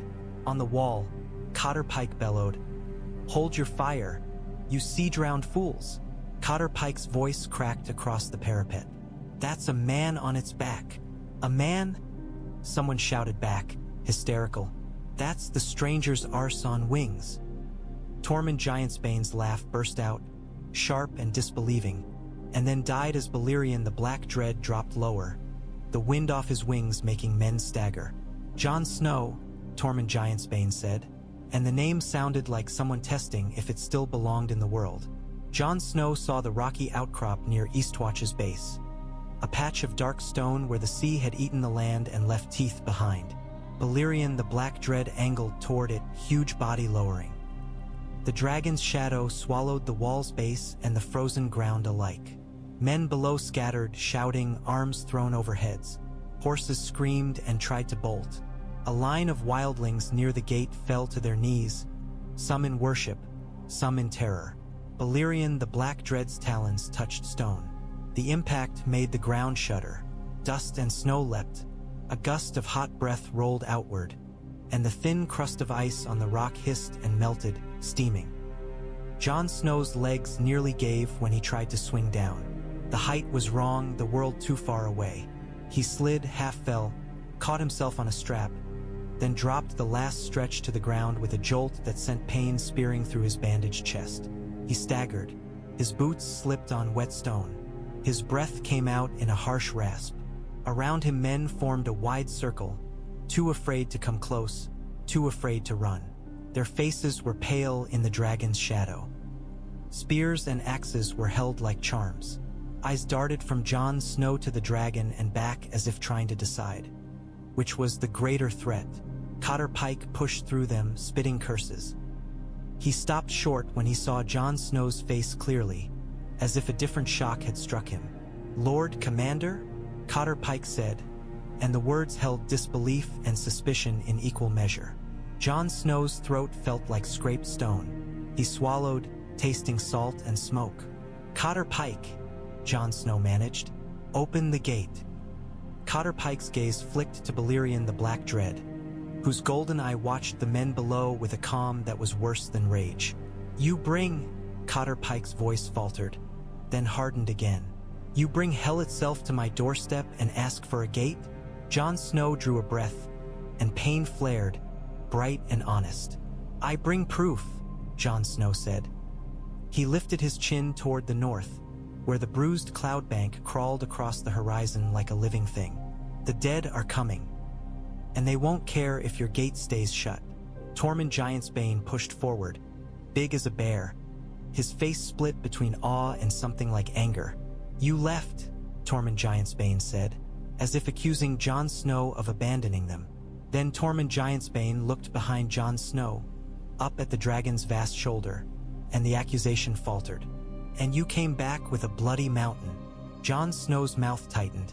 In the space where Ghost should have been at his side, there was only air. The absence ached like a missing tooth. "I came back," Jon Snow said, and it was the only promise he could offer. Above them Balerion the Black Dread lowered his head, breath steaming in the cold, smoke curling, and the men of Eastwatch by the Sea, Night's Watch and Wildling alike, understood in their bones that the world had changed while they stared north into the dark. The gate of Eastwatch by the Sea opened with a sound like a giant clearing his throat. It was not wide enough for Balerion the Black Dread, not truly, not without scraping stone and cracking timber. The dragon did not try. He remained outside, talons sunk into black rock, wings folded tight like a cloak of night. He watched the wall with an ancient, dispassionate stare, as if deciding whether this pale ice was worthy of notice. Jon Snow walked through the gate alone. The courtyard inside was chaos held barely in place by shouted orders. Men ran, carrying bundles of arrows and coils of rope, as if busy hands could make the fear smaller. Torches blazed in brackets, their flames bending whenever a gust of warm air rolled in from the dragon outside. Horses stamped and snorted, eyes rolling white. Ravens shrieked in their cages, offended by the heat, by the noise, by the wrongness of a dragon so close. Cotter Pike marched Jon Snow straight toward the command tower with a grip on propriety that looked like stubbornness. Tormund Giantsbane followed, muttering in the old tongue under his breath, as if swearing might keep the world from falling apart. A few of Cotter Pike's men came too, spears in hand, not to protect Jon Snow but to reassure themselves they were not unarmed in the presence of miracles. In the tower chamber, the air smelled of salt, wet wool, and panic. A rough table sat in the center, scarred by knives and spilled ale. A maester, Eastwatch's maester, thin and pinched, hovered with quill and parchment as if taking notes might make this all sensible later. Cotter Pike planted himself at the head of the table. "Explain," Cotter Pike said, the way a man might demand a storm justify itself. Jon Snow braced his hands on the tabletop. His fingers still tingled from cold and strain. His chest ached, the bandages pulling with each breath. He felt the warmth of the dragon outside like a distant fire at his back, a steady pressure that made the room feel too small. "I went to Dragonstone," Jon Snow said. I found what Samwell Tarly's records hinted at. Balerion the Black Dread. Cotter Pike's mouth twisted. Balerion, Cotter Pike repeated as if tasting a foreign word. The dragon the kings rode when they burned their enemies into ash. The dragon that's been dead longer than I've been alive. That Balerion. Jon Snow held Cotter Pike's gaze. That Balerion, Jon Snow said. Tormund Giantsbane barked a laugh, then shoved a hand through his beard as if trying to scrub the grin off. I always said you were touched, Tormund Giantsbane muttered. Didn't think it was by a bloody dragon. Cotter Pike leaned forward, eyes hard. And you brought it here, Cotter Pike said. To my wall, to my men. What in all the drowned hells do you think you're doing? Jon Snow's throat tightened. Preparing, Jon Snow said, and forced the word out like a stone. The dead are moving faster. They're gathering. The storm you see on the horizon, it isn't weather. Them. A murmur ran through the men in the room, a ripple of fear. They had all heard stories from rangers, from wildlings, from men who had stared into the trees and come back pale and shaking. But fear was easier when it was only words. Cotter Pike slapped a hand on the table. I've heard your dead tales, Cotter Pike snapped. I've heard wildlings shriek about blue-eyed demons since I was a boy. I've seen corpses in the snow, sure. I've seen things that made my gut turn. But I've never seen the Night's Watch ride dragons like some southern lord. Jon Snow's jaw clenched at the sound of southern lords. I'm not a southern lord, Jon Snow said, and the bitterness in his voice surprised him. I'm a man who died because my own brothers thought their fear mattered more than the world. I'm a man who came back because something, gods, fire, whatever you call it, decided I wasn't done. And I'm telling you now, the dead will come to this wall whether you believe in them or not. Silence fell heavy. Tormund Giantsbane's gaze slid toward the narrow window slit, where the distant horizon was a bruise. They're coming, Tormund Giantsbane said softly, not arguing. I've seen them. They don't stop. Cotter Pike looked between them, jaw working. Cotter Pike was not a man who liked being cornered by inevitability. So what is your plan, Lord Commander? Cotter Pike asked, and the title came out sharp like a test. Jon Snow's breath hissed out. First, Jon Snow said, get every living person you can south of the wall. Wildling, crow, whoever. I don't care about old grudges. The dead don't care either. One of Cotter Pike's men, thin, with a scar across his nose, spat. We can't feed them, the man muttered. We can't house them. We can barely keep ourselves. We'll be feeding corpses if we don't, Jon Snow said. Cotter Pike's hand tightened on the table's edge. You're asking me to open my gates wider, Cotter Pike said. You're asking me to flood the wall with mouths. I'm asking you to choose life, Jon Snow said, because the other choice won't be yours for long. The maester cleared his throat, voice thin. If messages must be sent, the maester offered, quill trembling. Now would be. Yes, Jon Snow said, seizing the thread. Ravens, to Winterfell, to every lord who will listen.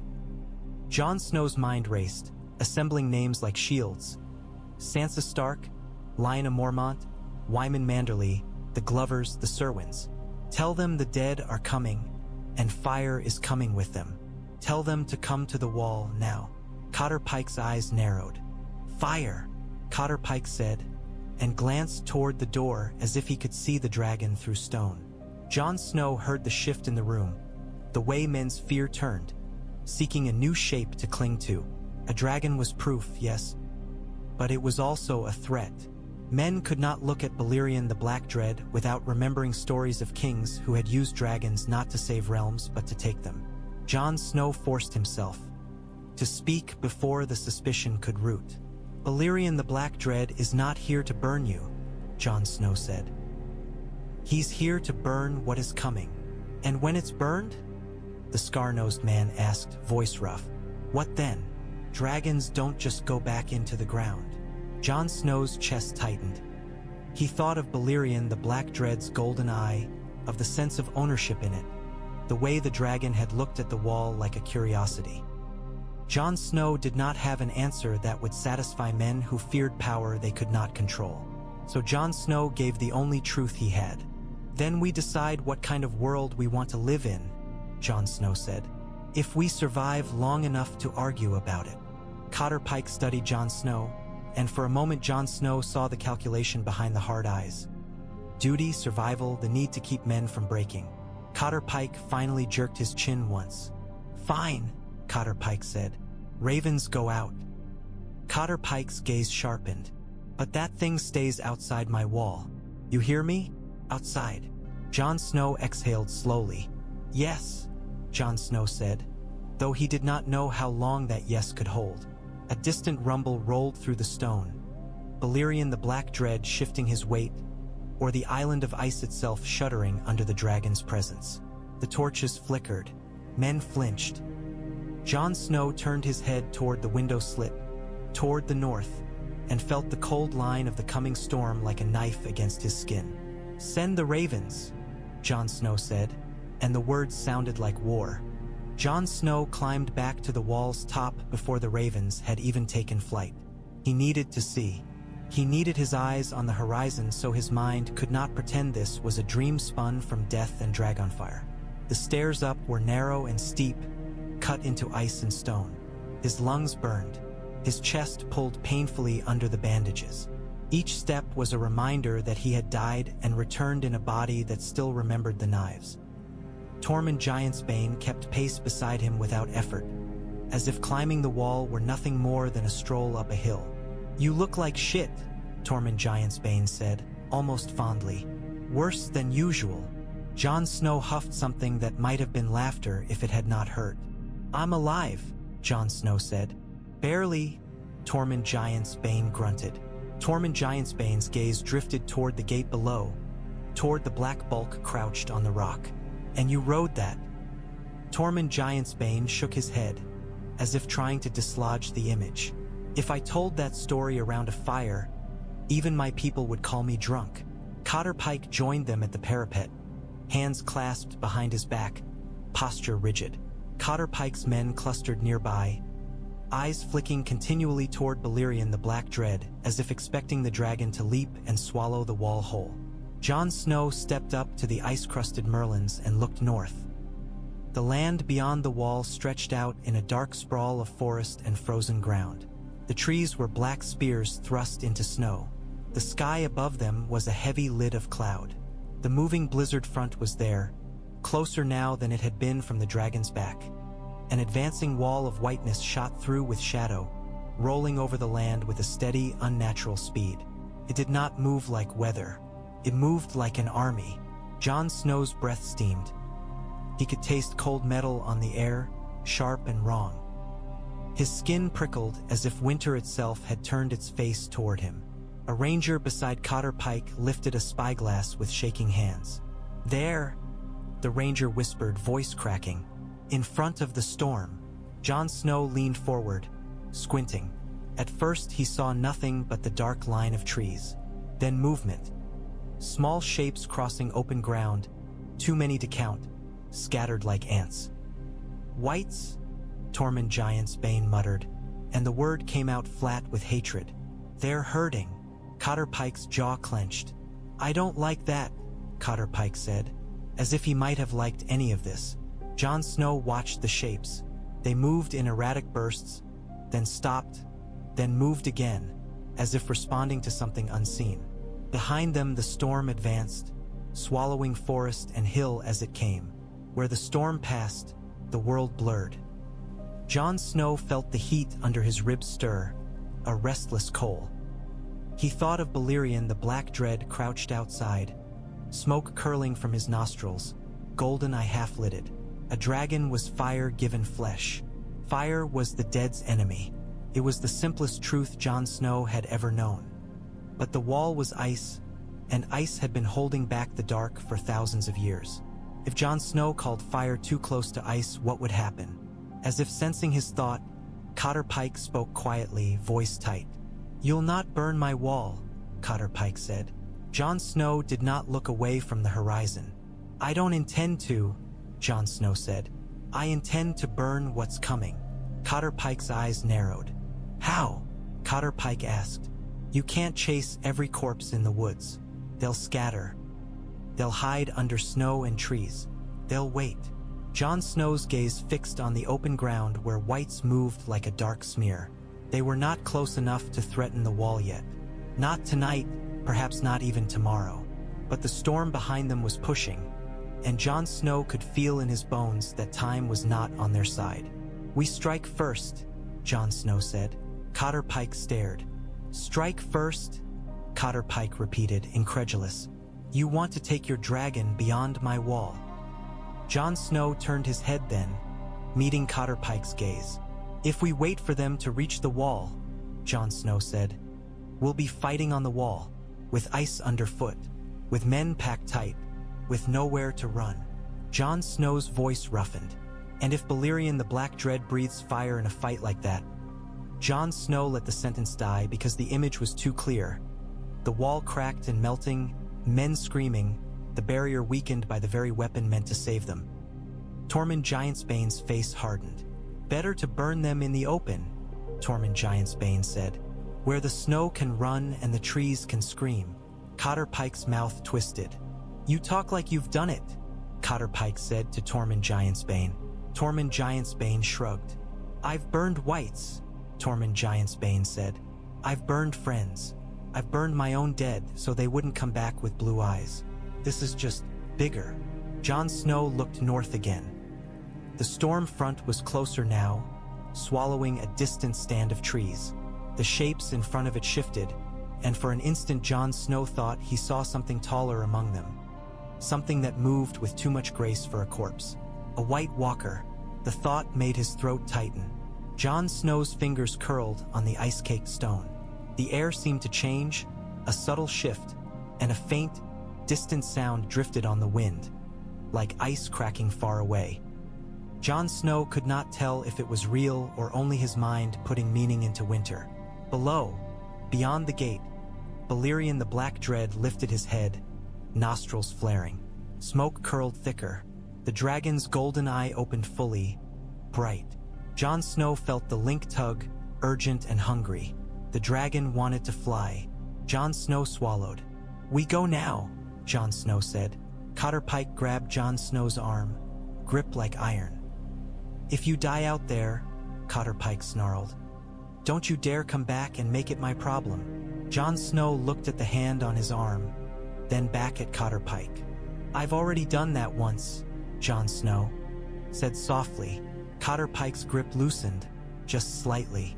Tormund Giantsbane clapped Jon Snow on the shoulder hard enough to make his wound scream. Go, Tormund Giantsbane said, grin fierce. Make the dead remember fear. Jon Snow descended the stairs with his heart hammering, the horizon's moving storm in his mind like a knife, and the dragon's restless hunger at his back like a fire waiting for wind. The first time Balerion the Black Dread breathed fire north of the wall, the world screamed. Jon Snow felt it before he saw it, the pressure rising in the dragon's throat, the heat swelling like a sun behind his ribs. The link between them flared, not gentle but overwhelming, like being pressed against the mouth of a furnace. Balerion the Black Dread swept over the wall with a single heavy beat of his wings. The ice beneath blurred. Wind hammered Jon Snow's face. The land beyond opened like a dark wound. Black pines, white snow, and the moving smear of bodies ahead. Whites looked up as the dragon's shadow swallowed them. Some lifted arms as if reaching. Some ran. Not with intelligence but with a frantic, jerking urgency, as if something behind their empty eyes screamed at them to move. The storm front rolled closer behind them, a wall of white swallowing trees in slow gulps. The air beneath it felt different, colder, as if the storm carried its own breath. Jon Snow's mouth was dry. His hands were numb on the straps. He forced himself to focus on the ground, on the cluster of whites in an open patch between trees. If Balerion the Black Dread burned too close to the forest, the trees would go up, and the fire would spread into a chaos the living might regret later. But regret was a luxury. The dead were coming. Jon Snow leaned, pressing his knees against the dragon's warm scales, thinking down, there, now. Balerion the Black Dread dipped without hesitation, massive body angling, wings cutting through sleet. The dragon's head lowered, the golden eye narrowed. Then Balerion the Black Dread opened his mouth. Dragonfire was not like any fire Jon Snow had ever seen. It was not merely flame. It was a force, a river of heat that tore through air with a roar that drowned the wind. It poured out in a broad cone, orange gold at its core, edged with a darker hue that looked almost black in the storm's dim light. It hit the snow and the whites together. For an instant, the snow flashed into steam with a sound like 1,000 kettles screaming. The ground beneath blackened, turning to slick mud. Whites caught fire and did not burn like men. Their flesh went dry and brittle and then collapsed, bones cracking, bodies turning into ash and charred fragments that scattered in the wind.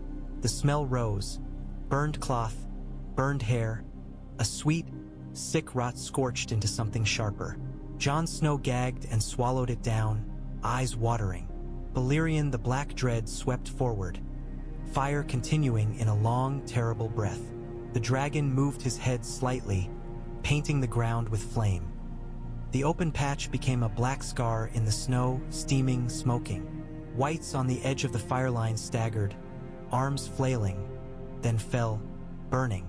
Some tried to crawl, leaving trails of flaming cloth behind them. The sight was obscene, and Jon Snow felt no triumph in it. Only the grim relief of making something stop moving. Then the cold pushed back. A gust of air hit them, shar. Purr than the wind, a sudden knife of chill that made Jon Snow's lungs seize.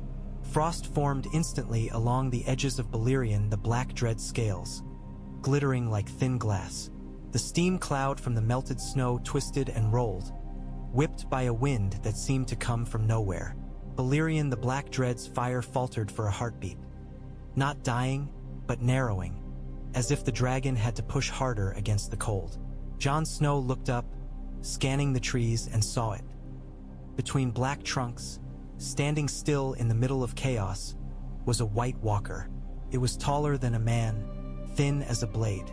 Its armor looked like ice shaped into plates. His face was pale and hard, features sharp as carved stone.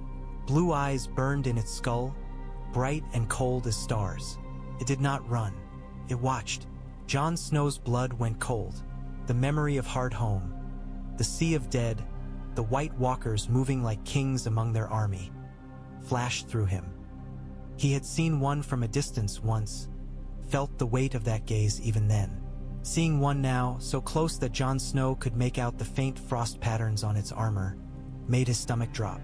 The White Walker's head tilted slightly, as if curious. Then its arm lifted. In its hand was a spear of ice, long and sharp, the point glimmering faintly even in the storm's dim light. It moved with a smoothness that did not match the chaos around it. The spear drew back. Jon Snow shouted, wordless, into the wind. Balerion the Black Dread felt the threat through the bond, or perhaps he saw it. The dragon's wings beat hard, jerking them upward. The spear left the White Walker's hand, a pale streak through gray air. It passed beneath them by a hair, close enough that Jon Snow felt a sudden, vicious cold brush his boot. The air hissed. Frost crawled along the leather strap near Jon Snow's thigh, brittle crystals forming in an instant. Balerion the Black Dread roared, the sound vibrating through Jon Snow's bones. The dragon banked, huge body turning toward the line of trees where the White Walker stood. Jon Snow's heart hammered. "Burn it," Jon Snow rasped, though he did not know if the dragon understood words. He leaned, desperate, thinking fire, fire, fire. Balerion the Black Dread opened his mouth again. Dragonfire blasted into the trees. Pines exploded into flame, needles igniting with a crackling fury. The snow under them melted and ran. The steam cloud grew thicker, rolling between trunks like a living thing. Jon Snow saw the White Walker's pale figure through it for an instant, still standing, blue eyes bright. Then the steam swallowed it. Balerion the Black Dread swept past, and Jon Snow twisted, looking back. The patch of forest burned, orange light flickering in the storm's gray. Whites nearby stumbled into the fire and collapsed. The open ground was a black scar, steaming. But the White Walker, the steam thinned for a heartbeat, and Jon Snow saw it again, farther back, already moving away. It glided between Rees with impossible smoothness, untouched by flame. Its blue eyes turned once more toward the sky, toward Jon Snow, and Jon Snow felt the gaze like a promise. It had not been afraid. It had been measuring. Balerion the Black Dread climbed, wings beating hard. The cold gust eased, but frost still glittered along the dragon's scales in patches. Jon Snow's hands shook. His breath came in ragged pulls. Below, the burnt patch steamed like a wound. Behind it, the storm front rolled closer, swallowing the edges of the firelight, advancing as if the world itself were trying to smother flame.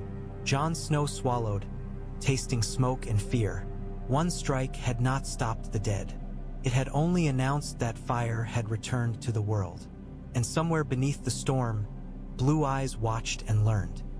Jon Snow returned to Eastwatch by the sea with smoke in his hair and frost on his cloak. Men saw it immediately, the soot smudged on Jon Snow's cheek, the way his eyes looked farther away than the room, the way his hands trembled when he let go of the straps. They looked past him, too, to the dragon outside, whose breath sent thin ribbons of smoke curling over the gate like a warning. Cotter Pike did not ask if Jon Snow had succeeded. Cotter Pike asked, "How close?" "Close enough to see them," Jon Snow said, voice hoarse. He stepped into the command room and closed the door behind him, as if wooden planks could keep winter out. Close enough to see a White Walker. The word fell into the room like a stone into water. A man crossed himself in the fashion of the Seven. Another muttered a sailor's prayer. The maester's quill froze above parchment. Tormund Giantsbane's mouth flattened. "They're near," Tormund Giantsbane said. "Closer than they should be." Cotter Pike slammed a fist on the table. "And you burned a patch of forest?" Cotter Pike snapped, as if anger could hold back fear. "Good. Let them smell it. Let them choke on it." Cotter Pike's eyes narrowed. "Did it work?" "It burned whites," Jon Snow said. "It melted snow. It burned trees." Jon Snow's gaze went distant for a heartbeat, seeing steam swallowing pale armor. But the White Walker didn't die. Couldn't see. The steam. Jon Snow shook his head, frustration and fear twisting. "It didn't run. It threw a spear of ice. It almost hit us." Cotter Pike's mouth tightened. "Almost," Cotter Pike echoed. Jon Snow leaned over the rough map on the table, ink smudged where men had stabbed at it with calloused fingers. "They're hurting," Jon Snow said. "They're moving groups into the open. They're arranging themselves, like they want something." Edison Tollett, sitting in the corner with a cup of hot ale clutched between his hands, offered in his dry voice, "They want us dead. That's usually what dead things want." A few men laughed, brittle. It did not ease the tension. It only proved Edison Tollett was still alive enough to joke. Tormund Giantsbane leaned over the map, tapping a thick finger on a line of trees. "They'll come where the land is easiest," Tormund Giantsbane said. "Where the snow is hard and the forest is thin. They'll come like water finds a crack." Cotter Pike grunted. "And we'll kill them at the crack," Cotter Pike said. Cotter Pike's eyes flicked toward Jon Snow. "With your dragon." Jon Snow felt the weight of that gaze, and others like it in the room. Men wanted certainty. Men wanted a weapon. Men wanted to believe the dragon could solve what prayer and steel could not. Jon Snow swallowed, throat raw. "Balerion the Black Dread isn't a sword I can swing," Jon Snow said. Jon Snow searched for words that did not make him sound like a fool. "He's fire. He decides where it goes." Cotter Pike's expression hardened. "That's not comforting," Cotter Pike said. "No," Jon Snow agreed. "It isn't." A man at the table, a broad-shouldered ranger with a fresh bruise on his jaw, leaned forward. "If you can't command it," the ranger said, eyes narrow, "how do we know it won't turn on us? How do we know it won't burn the wall by accident? Or on purpose?" The question cut through the room. Men shifted. Hands tightened on cups and hilts. Jon Snow felt the heat under his ribs stir, offended, as if Balerion the Black Dread had heard the insult through stone. Jon Snow forced his voice steady. "You don't know," Jon Snow said. "Neither do I." He let the honesty sit, because lies would crumble the moment fear tested them. "But I do know this. If we do nothing, the wall falls anyway. Not from dragonfire. From the dead piling against it until stone and ice crack. Or from whatever magic they carry with their storm." Cotter Pike's jaw worked. Cotter Pike looked like a man chewing on a bitter piece of meat. "So we gamble," Cotter Pike said. "We gamble," Jon Snow said. The maester cleared his throat again, timid. "The ravens," the maester began. "To Winterfell, to the lords, to the citadel, perhaps." "Yes," Jon Snow said. "Send them all. Tell them a dragon has returned. Tell them the dead are on the move." Jon Snow's mouth tightened. "And tell them this. The wall will not hold alone." Edison Tollet raised his cup. "That should make for a cheerful letter," Edison Tollet said. Tormund Giantsbane's gaze slid toward the window, toward the drifting smoke. "The South won't believe," Tormund Giantsbane said. "Not until the dead are biting their ankles." Jon Snow's mind flashed to men at Castle Black, knives in their hands, fear in their eyes. "Then we make them believe," Jon Snow said. Cotter Pike studied Jon Snow, eyes hard. "How?" Cotter Pike asked. "You going to fly that dragon to every lord's hall and roar at them until they piss themselves?" Jon Snow's lips thinned. The idea was not absurd. The realm's politics were built on perception, on spectacle. Men who ignored ravens might not ignore a shadow that swallowed their keep. But dragons had a history. Dragons were not neutral proof. They were a claim, a threat, a reminder of Targaryen conquest. Jon Snow did not want to carry that, and yet he already was. Before Jon Snow could answer, a shout rose from outside. Boots pounding on stairs, voices raised. A sentry burst in, face pale. "Lord Commander!" The sentry gasped. Cotter Pike snapped. "Spit it out." The sentry swallowed hard. "The dragon," the sentry said, eyes wide. It moved. It climbed the rocks and looked north, like it heard something. Jon Snow's skin prickled. The heat under his ribs flared, sudden and urgent. He pushed away from the table. "Where?" Jon Snow demanded, already moving. The sentry stumbled aside. "By the gate," the sentry said. It's watching." Jon Snow climbed the stairs 2 at a time despite the pain, breath rasping. When he reached the parapet above the gate, the cold hit him like a slap. He stared out. Balerion the Black Dread stood on a higher outcrop now, body angled toward the forest. Smoke poured from his nostrils in thicker streams.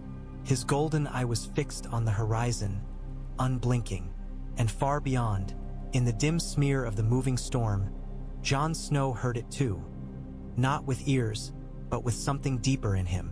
A faint sound, distant and brittle, like ice cracking in the shape of a song. The dead were not only coming, they were calling.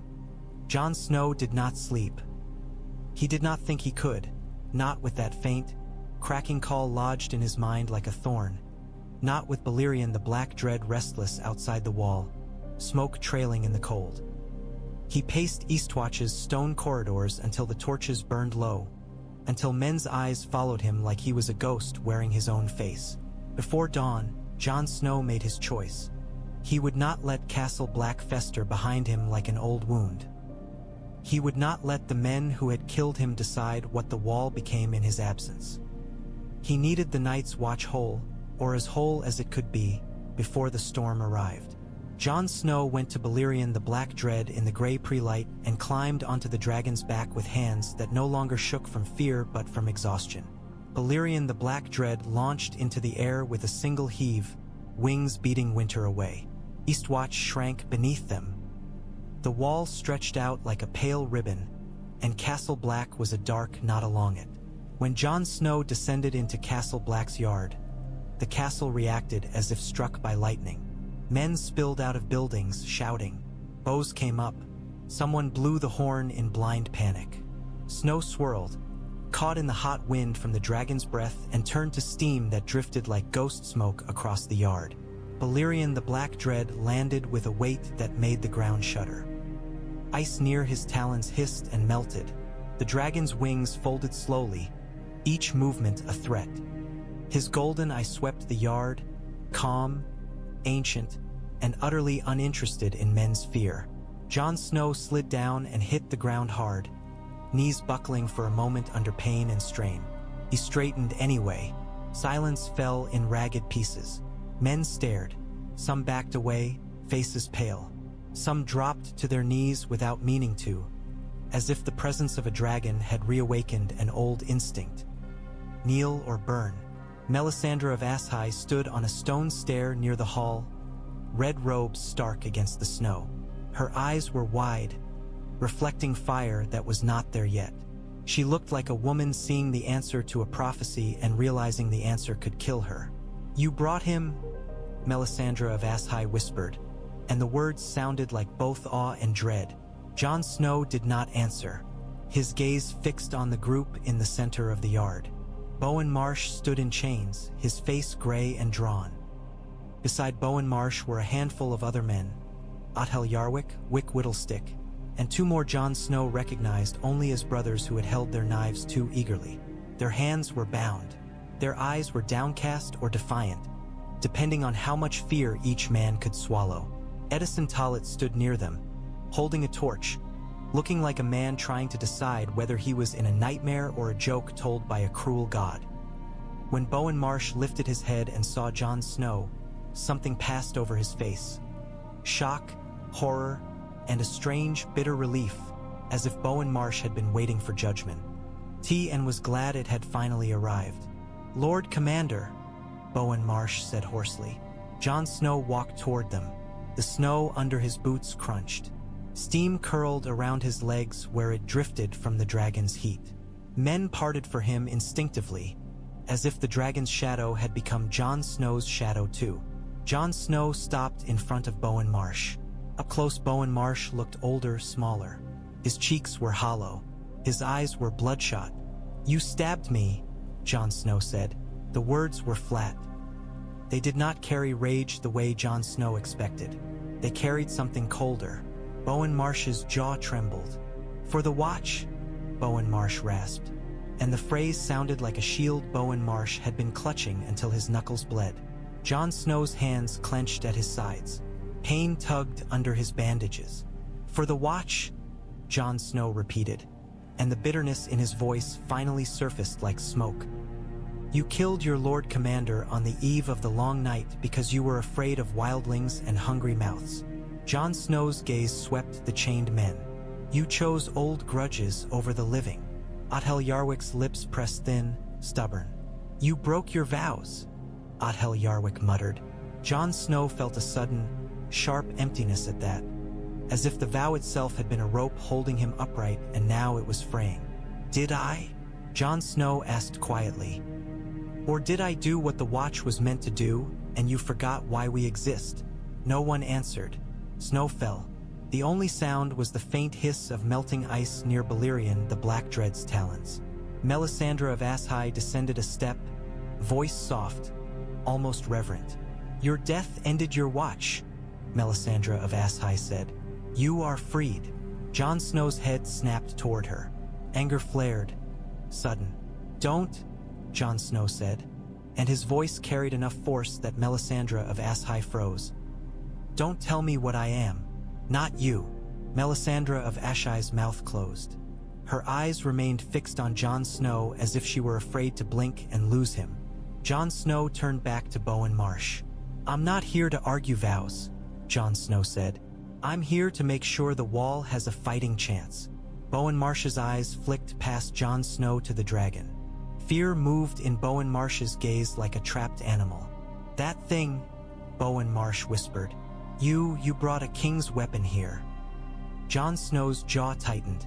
"I brought fire," Jon Snow said, "and fire is the only thing the dead understand." Bowen Marsh's mouth worked. "And when the dead are gone?"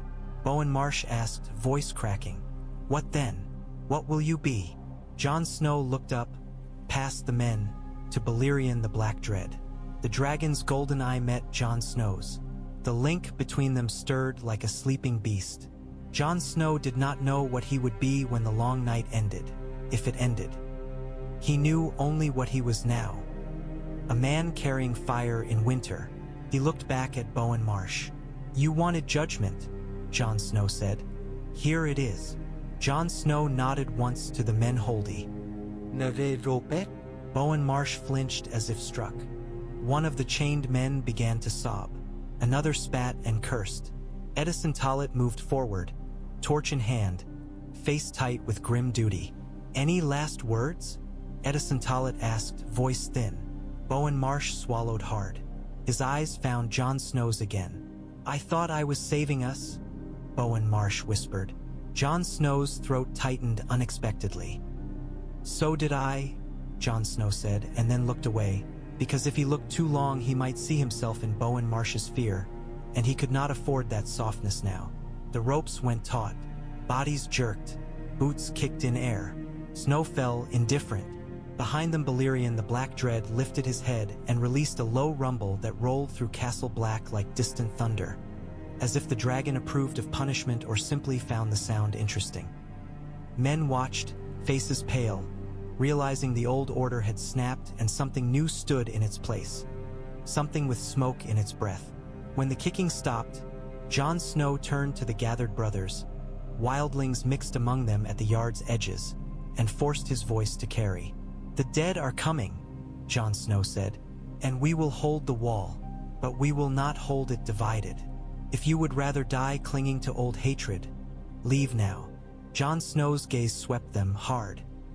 "If you would live, stand with me." No one moved. Snow hissed where it melted near the dragon. The world waited. The silence after Jon Snow's words was not peace. It was the sound of men measuring their own fear against the shape of what stood before them. Brothers of the Night's Watch stood in clusters, black cloaks heavy with snow. Some stared at Jon Snow as if he were a ghost that had refused to stay in its grave. Some stared at Balerion the Black Dread, unable to look away, as if the dragon's sheer existence had turned their thoughts into ash. Wildlings lingered near the yard's edges, half ready to bolt, half ready to laugh in wonder. Tormund Giantsbane stood beside Jon Snow like a guard carved from meat and stubbornness. His grin was gone now, replaced by a fierce, watchful stillness. If any man tried to lunge at Jon Snow again, Tormund Giantsbane looked ready to tear them apart with his hands. Edison Tollett shifted awkwardly with the Lord Commander's cloak folded over one arm, as if uncertain whether the cloak belonged on Jon Snow's shoulders anymore or if it was only a relic of a life that had ended in snow and knives. Melisandre of Asshai watched from the stair with her hands clasped so tightly her knuckles were white. Her eyes shone, reflecting torchlight, reflecting the dragon's smoke. She looked like a woman holding a secret too heavy for her bones. Jon Snow felt every gaze like a hand on his skin. He tasted fear in the air, sharp, metallic, familiar. Fear had killed him once. Fear could kill the wall if it festered. He lifted his chin. "You heard me," Jon Snow said. "If you want to leave, go. Now." A murmur ran through the brothers. A few glanced toward the gate as if imagining freedom. Others tightened their grips on spears. Leaving the Night's Watch was not a simple act. It was desertion. It was death. But Jon Snow was not offering mercy in the form of law. Jon Snow was offering a choice in the face of the end. A brother stepped forward, young, cheeks smooth, eyes wide. Jon Snow recognized him only faintly, one of the new recruits. The young brother's voice shook. "Lord Commander," the young brother said. Are you still Lord Commander?" The question sliced cleanly through the yard's confusion. Jon Snow's throat tightened. He thought of the oath spoken beneath the heart tree in Winterfell, words heavy as stone. He thought of the vows spoken at the wall, words meant to last until death. He had died. Jon Snow looked down at his bandaged hands, at the faint stains that would never fully wash out. He looked at the corpses hanging nearby, boots still, tongues lolling. He looked at the wall rising pale and cold behind them. He looked at Balerion the Black Dread. Ancient fire crouched among men like a wolf among sheep. "My watch ended when my brothers put knives in me," Jon Snow said, voice steady. The words were both liberation and wound. "I did my duty. I died for it." A ripple of uneasy sound ran through the brothers. Some looked relieved at the thought of being freed of Jon Snow's command. Others looked horrified at the idea that death could sever duty so cleanly. A few looked ashamed. Jon Snow continued, forcing himself to say the thing that had been clawing at him since he opened his eyes on the table. "But the dead didn't end," Jon Snow said. "The long night didn't care about my vows. And I won't let the wall fall because we cling to words while the world burns." Edison Tallet swallowed. "So what are you saying?" Edison Tallet asked, voice thin. Jon Snow looked at the cloak on Edison Tallet's arm. That cloak had been weight and purpose and burden. It had also been a target. "I'm saying I won't hide behind the watch anymore," Jon Snow said. "I won't pretend we can win this with only black cloaks and old pride. I'm leaving to unite what I can, to drag the South's eyes north, to bring whatever help exists." Jon Snow's jaw tightened. "And I'm leaving someone here who can hold the wall while I do." Cotter Pike's absence was felt, his hard authority at Eastwatch. Castle Black needed its own anchor. Jon Snow's gaze found Edison Tallet, because sometimes the best anchor was not a man who wanted power but a man who understood how little power meant. Edison Tallet's eyes widened in alarm. "Oh no," Edison Tallet said immediately. No. "Absolutely not. I've seen who dies first, and it's always the ones someone thinks are important." Jon Snow almost smiled again, and the brief warmth of it hurt. "Edison Tallet," Jon Snow said, "you're important whether you like it or not." A rough laugh rippled through a few brothers, the sound strained but real. It cracked the tension slightly, like ice giving just enough to keep from shattering. Edison Tallet's mouth twisted. "That's the nicest insult anyone's ever given me," Edison Tallet muttered. Jon Snow stepped forward and took the cloak from Edison Tallet's arm. For a heartbeat his fingers hesitated on the black wool, remembering how it had felt the day he first wore it, young and angry and full of stubborn pride. Jon Snow did not put it on. Jon Snow folded it and held it out to Edison Tallet. "The watch needs a Lord Commander," Jon Snow said. "Not a martyr, not a hero. A man who will do the work and keep the gates open for the living." Jon Snow's gaze swept the yard. "Edison Tallet will be that man." Edison Tallet looked like he wanted to vomit. "I didn't agree," Edison Tallet protested weakly. "You will," Tormund Giantsbane said, stepping forward, grin returning in a brutal flash. "Or I'll tell everyone you cried when you saw the dragon." Edison Tallet's face went pale. "That's slander," Edison Tallet hissed. Then, quieter, "It's also true." The brothers shifted, murmuring. Some nodded reluctantly. Some looked at Edison Tallet with new eyes, as if noticing him for the first time. Edison Tallet was not a man who inspired glory. He inspired survival. Jon Snow turned back to the gathered men, voice carrying. "Those who remain," Jon Snow said, "will answer to Edison Tallet. Those who don't, leave now, because if you stay and betray the wall again, there won't be a rope waiting. There will be fire." Balerion the Black Dread chose that moment to lift his head and exhale.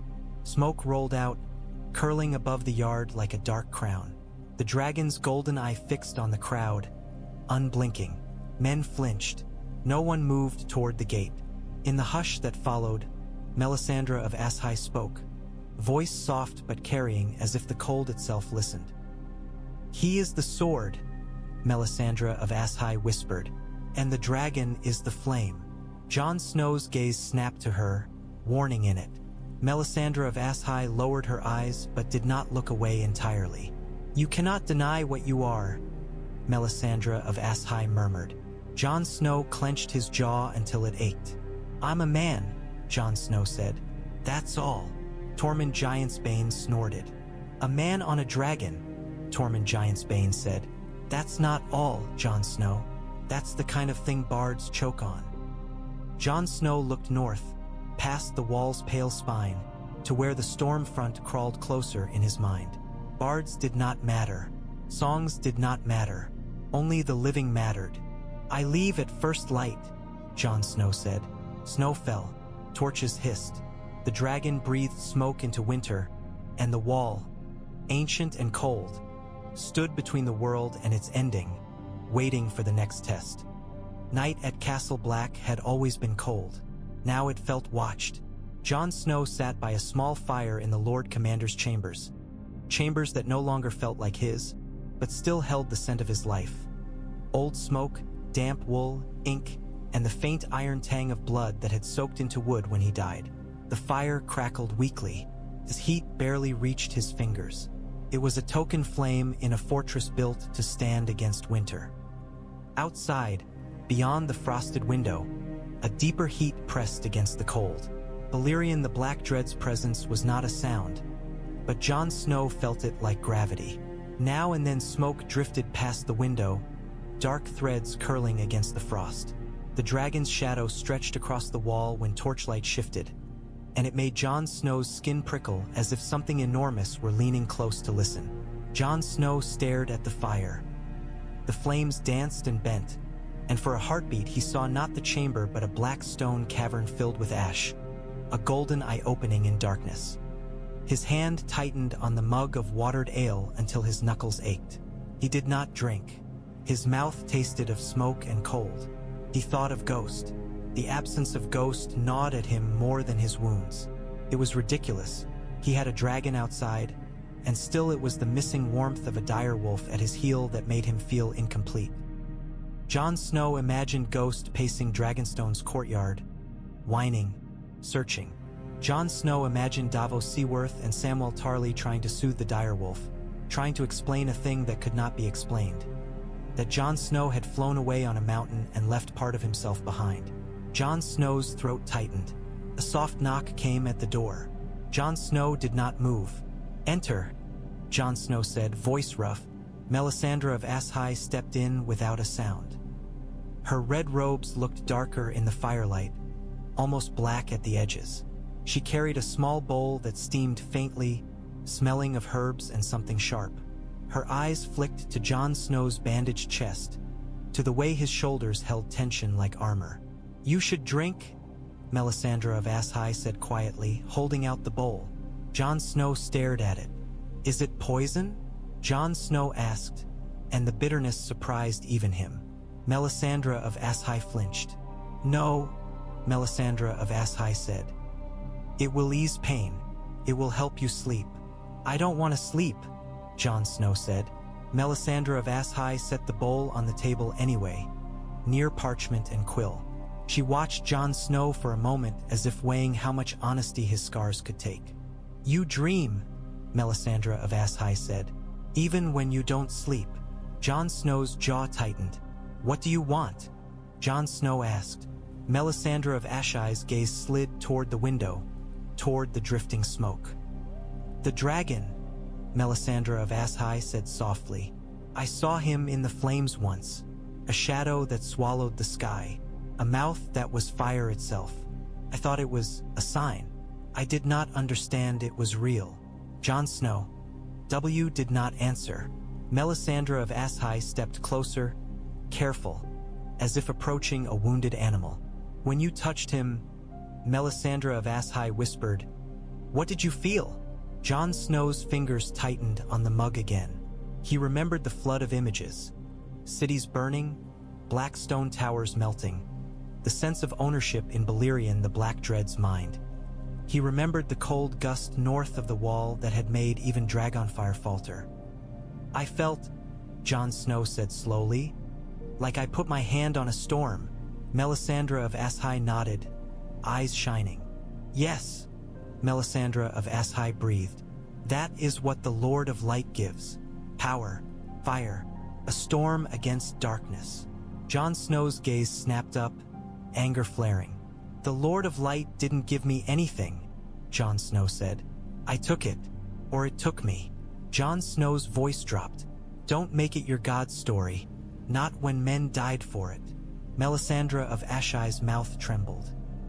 For a heartbeat she looked younger than her years. The mask of certainty cracked. "Men die for gods," Melisandre of Ashai whispered. "They always have. And gods are always hungry," Jon Snow said, and felt the truth of it in his own bones. He had died. Something had brought him back. Nothing was free. Melisandre of Ashai's gaze sharpened, as if seizing the thread. "You understand," Melisandre of Ashai said. "The price." Jon Snow's eyes narrowed. "What price?" Jon Snow asked. Melisandre of Ashai hesitated, and in that hesitation Jon Snow felt a chill deeper than the chamber's cold. "The flames show more than one war," Melisandre of Ashai said slowly. "They show the long night, yes, but they also show a horn." Jon Snow's stomach tightened. "A horn," Jon Snow repeated. Melisandre of Ashai nodded, face tense. "A great horn, bound in ice. It is sounded, and the sky itself screams. Dragons fall. Fire becomes pain." Melisandre of Ashai's hands clenched. "I do not know where it is. I do not know who holds it, but the flames show it again and again." Jon Snow felt his skin prickle, remembering the ice spear streaking past, remembering the way the cold gust had made Balerion the Black Dread's fire narrow. "Why tell me this now?"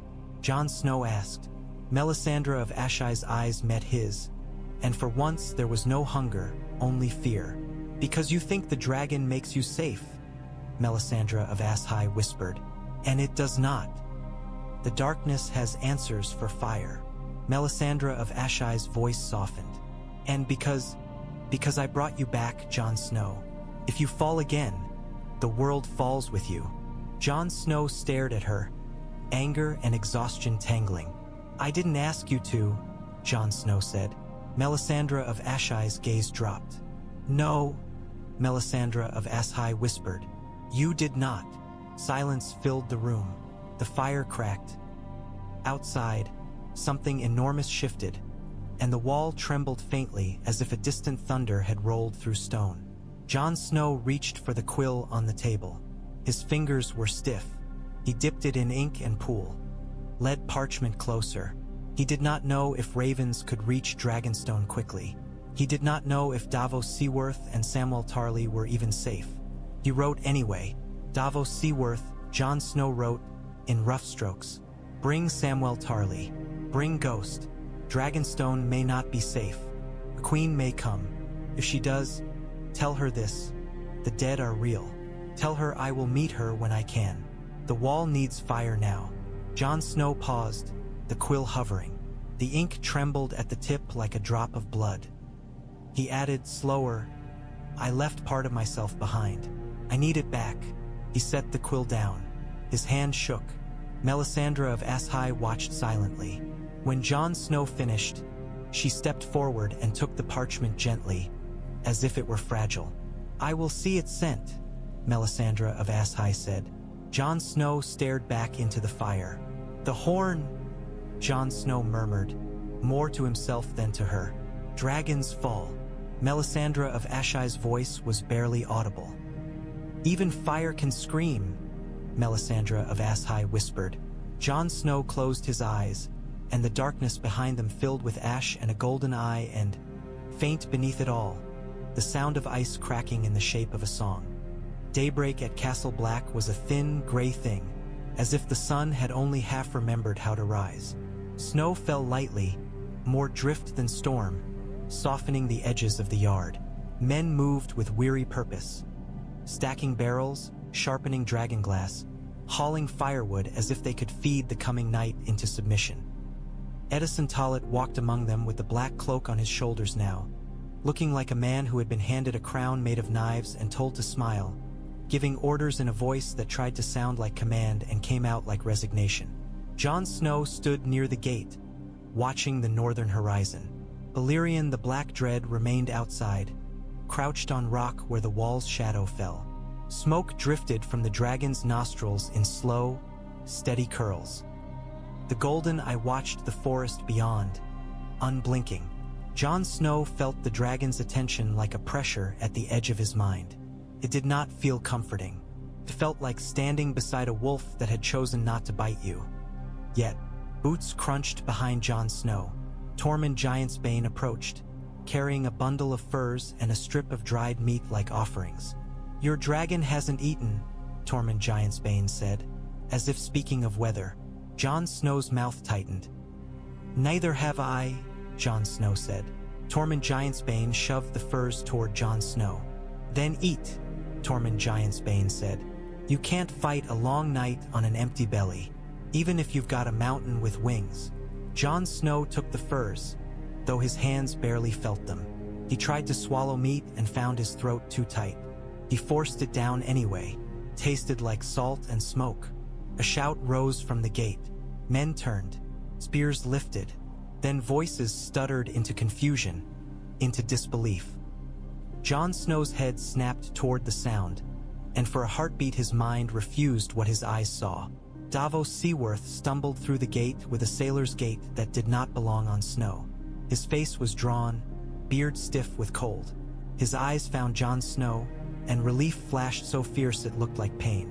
Behind Davos Seaworth trudged Samwell Tarly, bundled in fur and oilcloth, cheeks red, eyes wide and exhausted.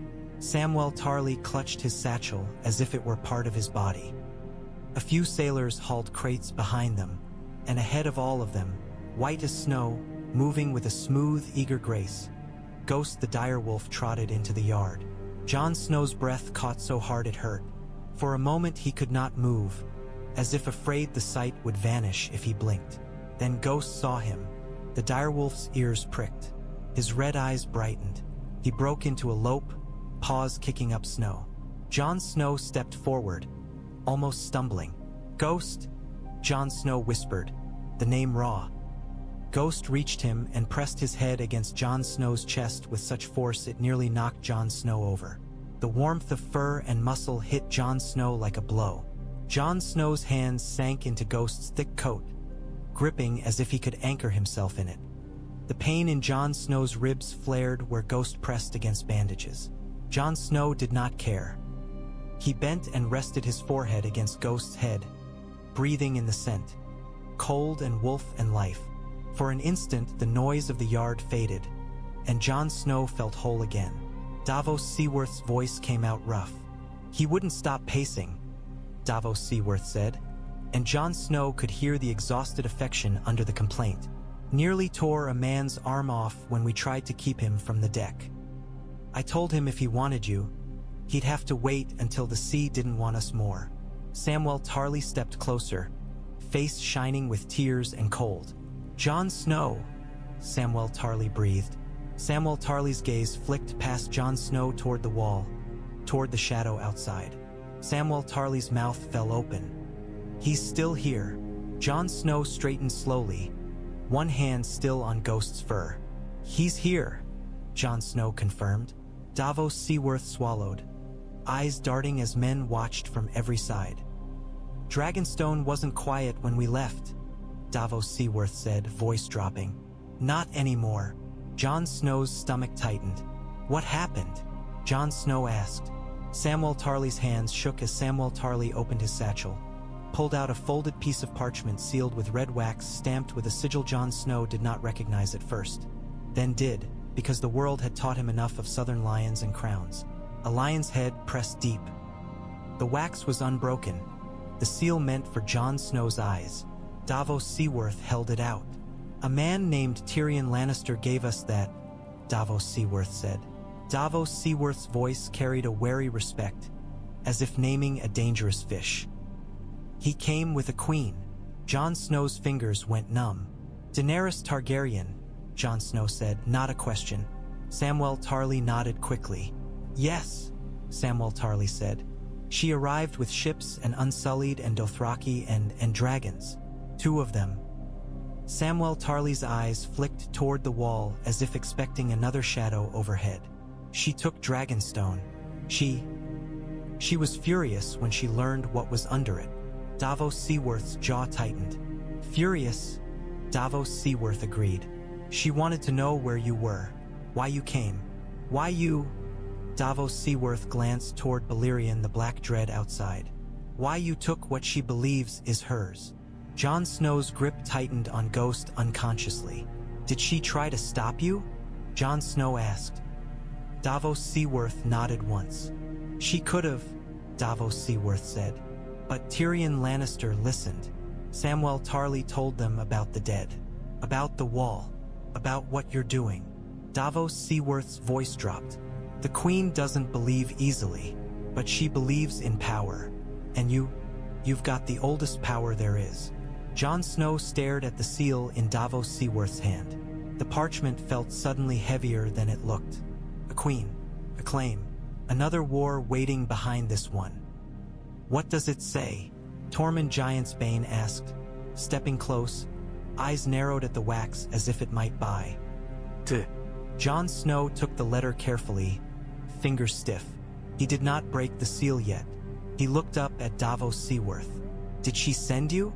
Jon Snow asked. Davos Seaworth's mouth twisted. She let us go, Davos Seaworth said. With that letter. With a message. Davos Seaworth's eyes met Jon Snow's, serious. She says you will come to her. Or she will come for you. Samwell Tarly swallowed. She asked about your name, Samwell Tarly whispered. About your father. She wondered how a man named Jon Snow rides Balerion the Black Dread. Jon Snow's chest tightened. Secrets did not stay buried when dragons woke them.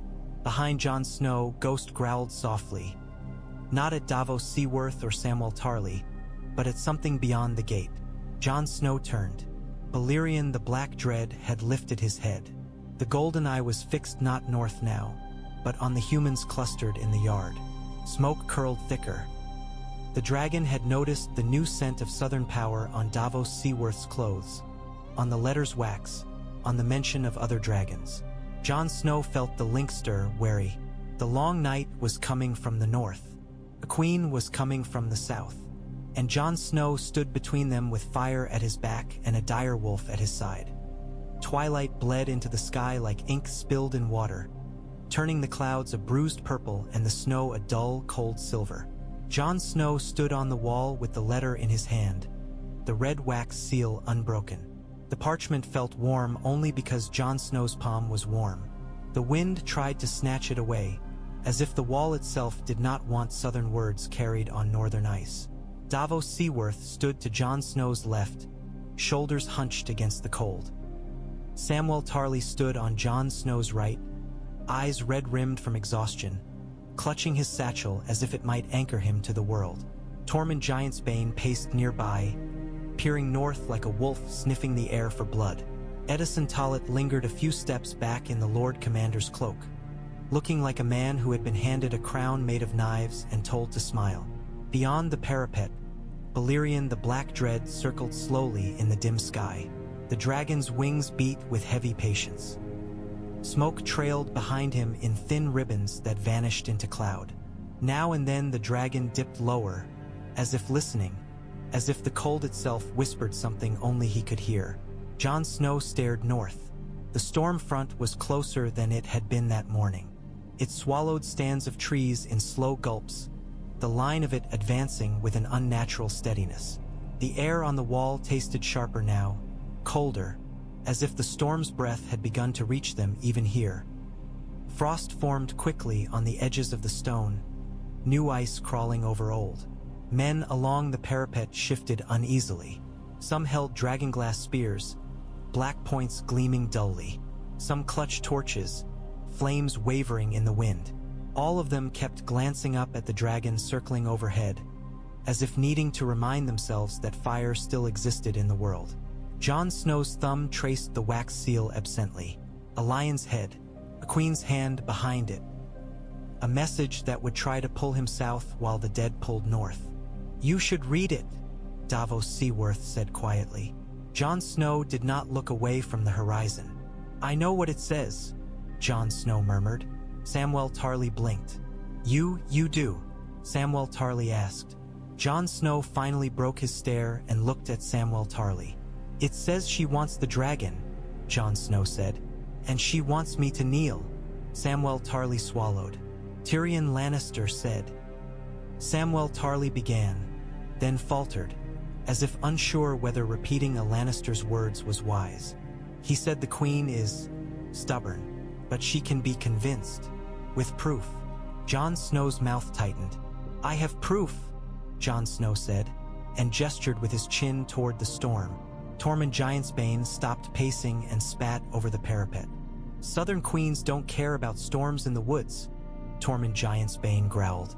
They care about chairs and crowns. Davos Seaworth's expression was grim.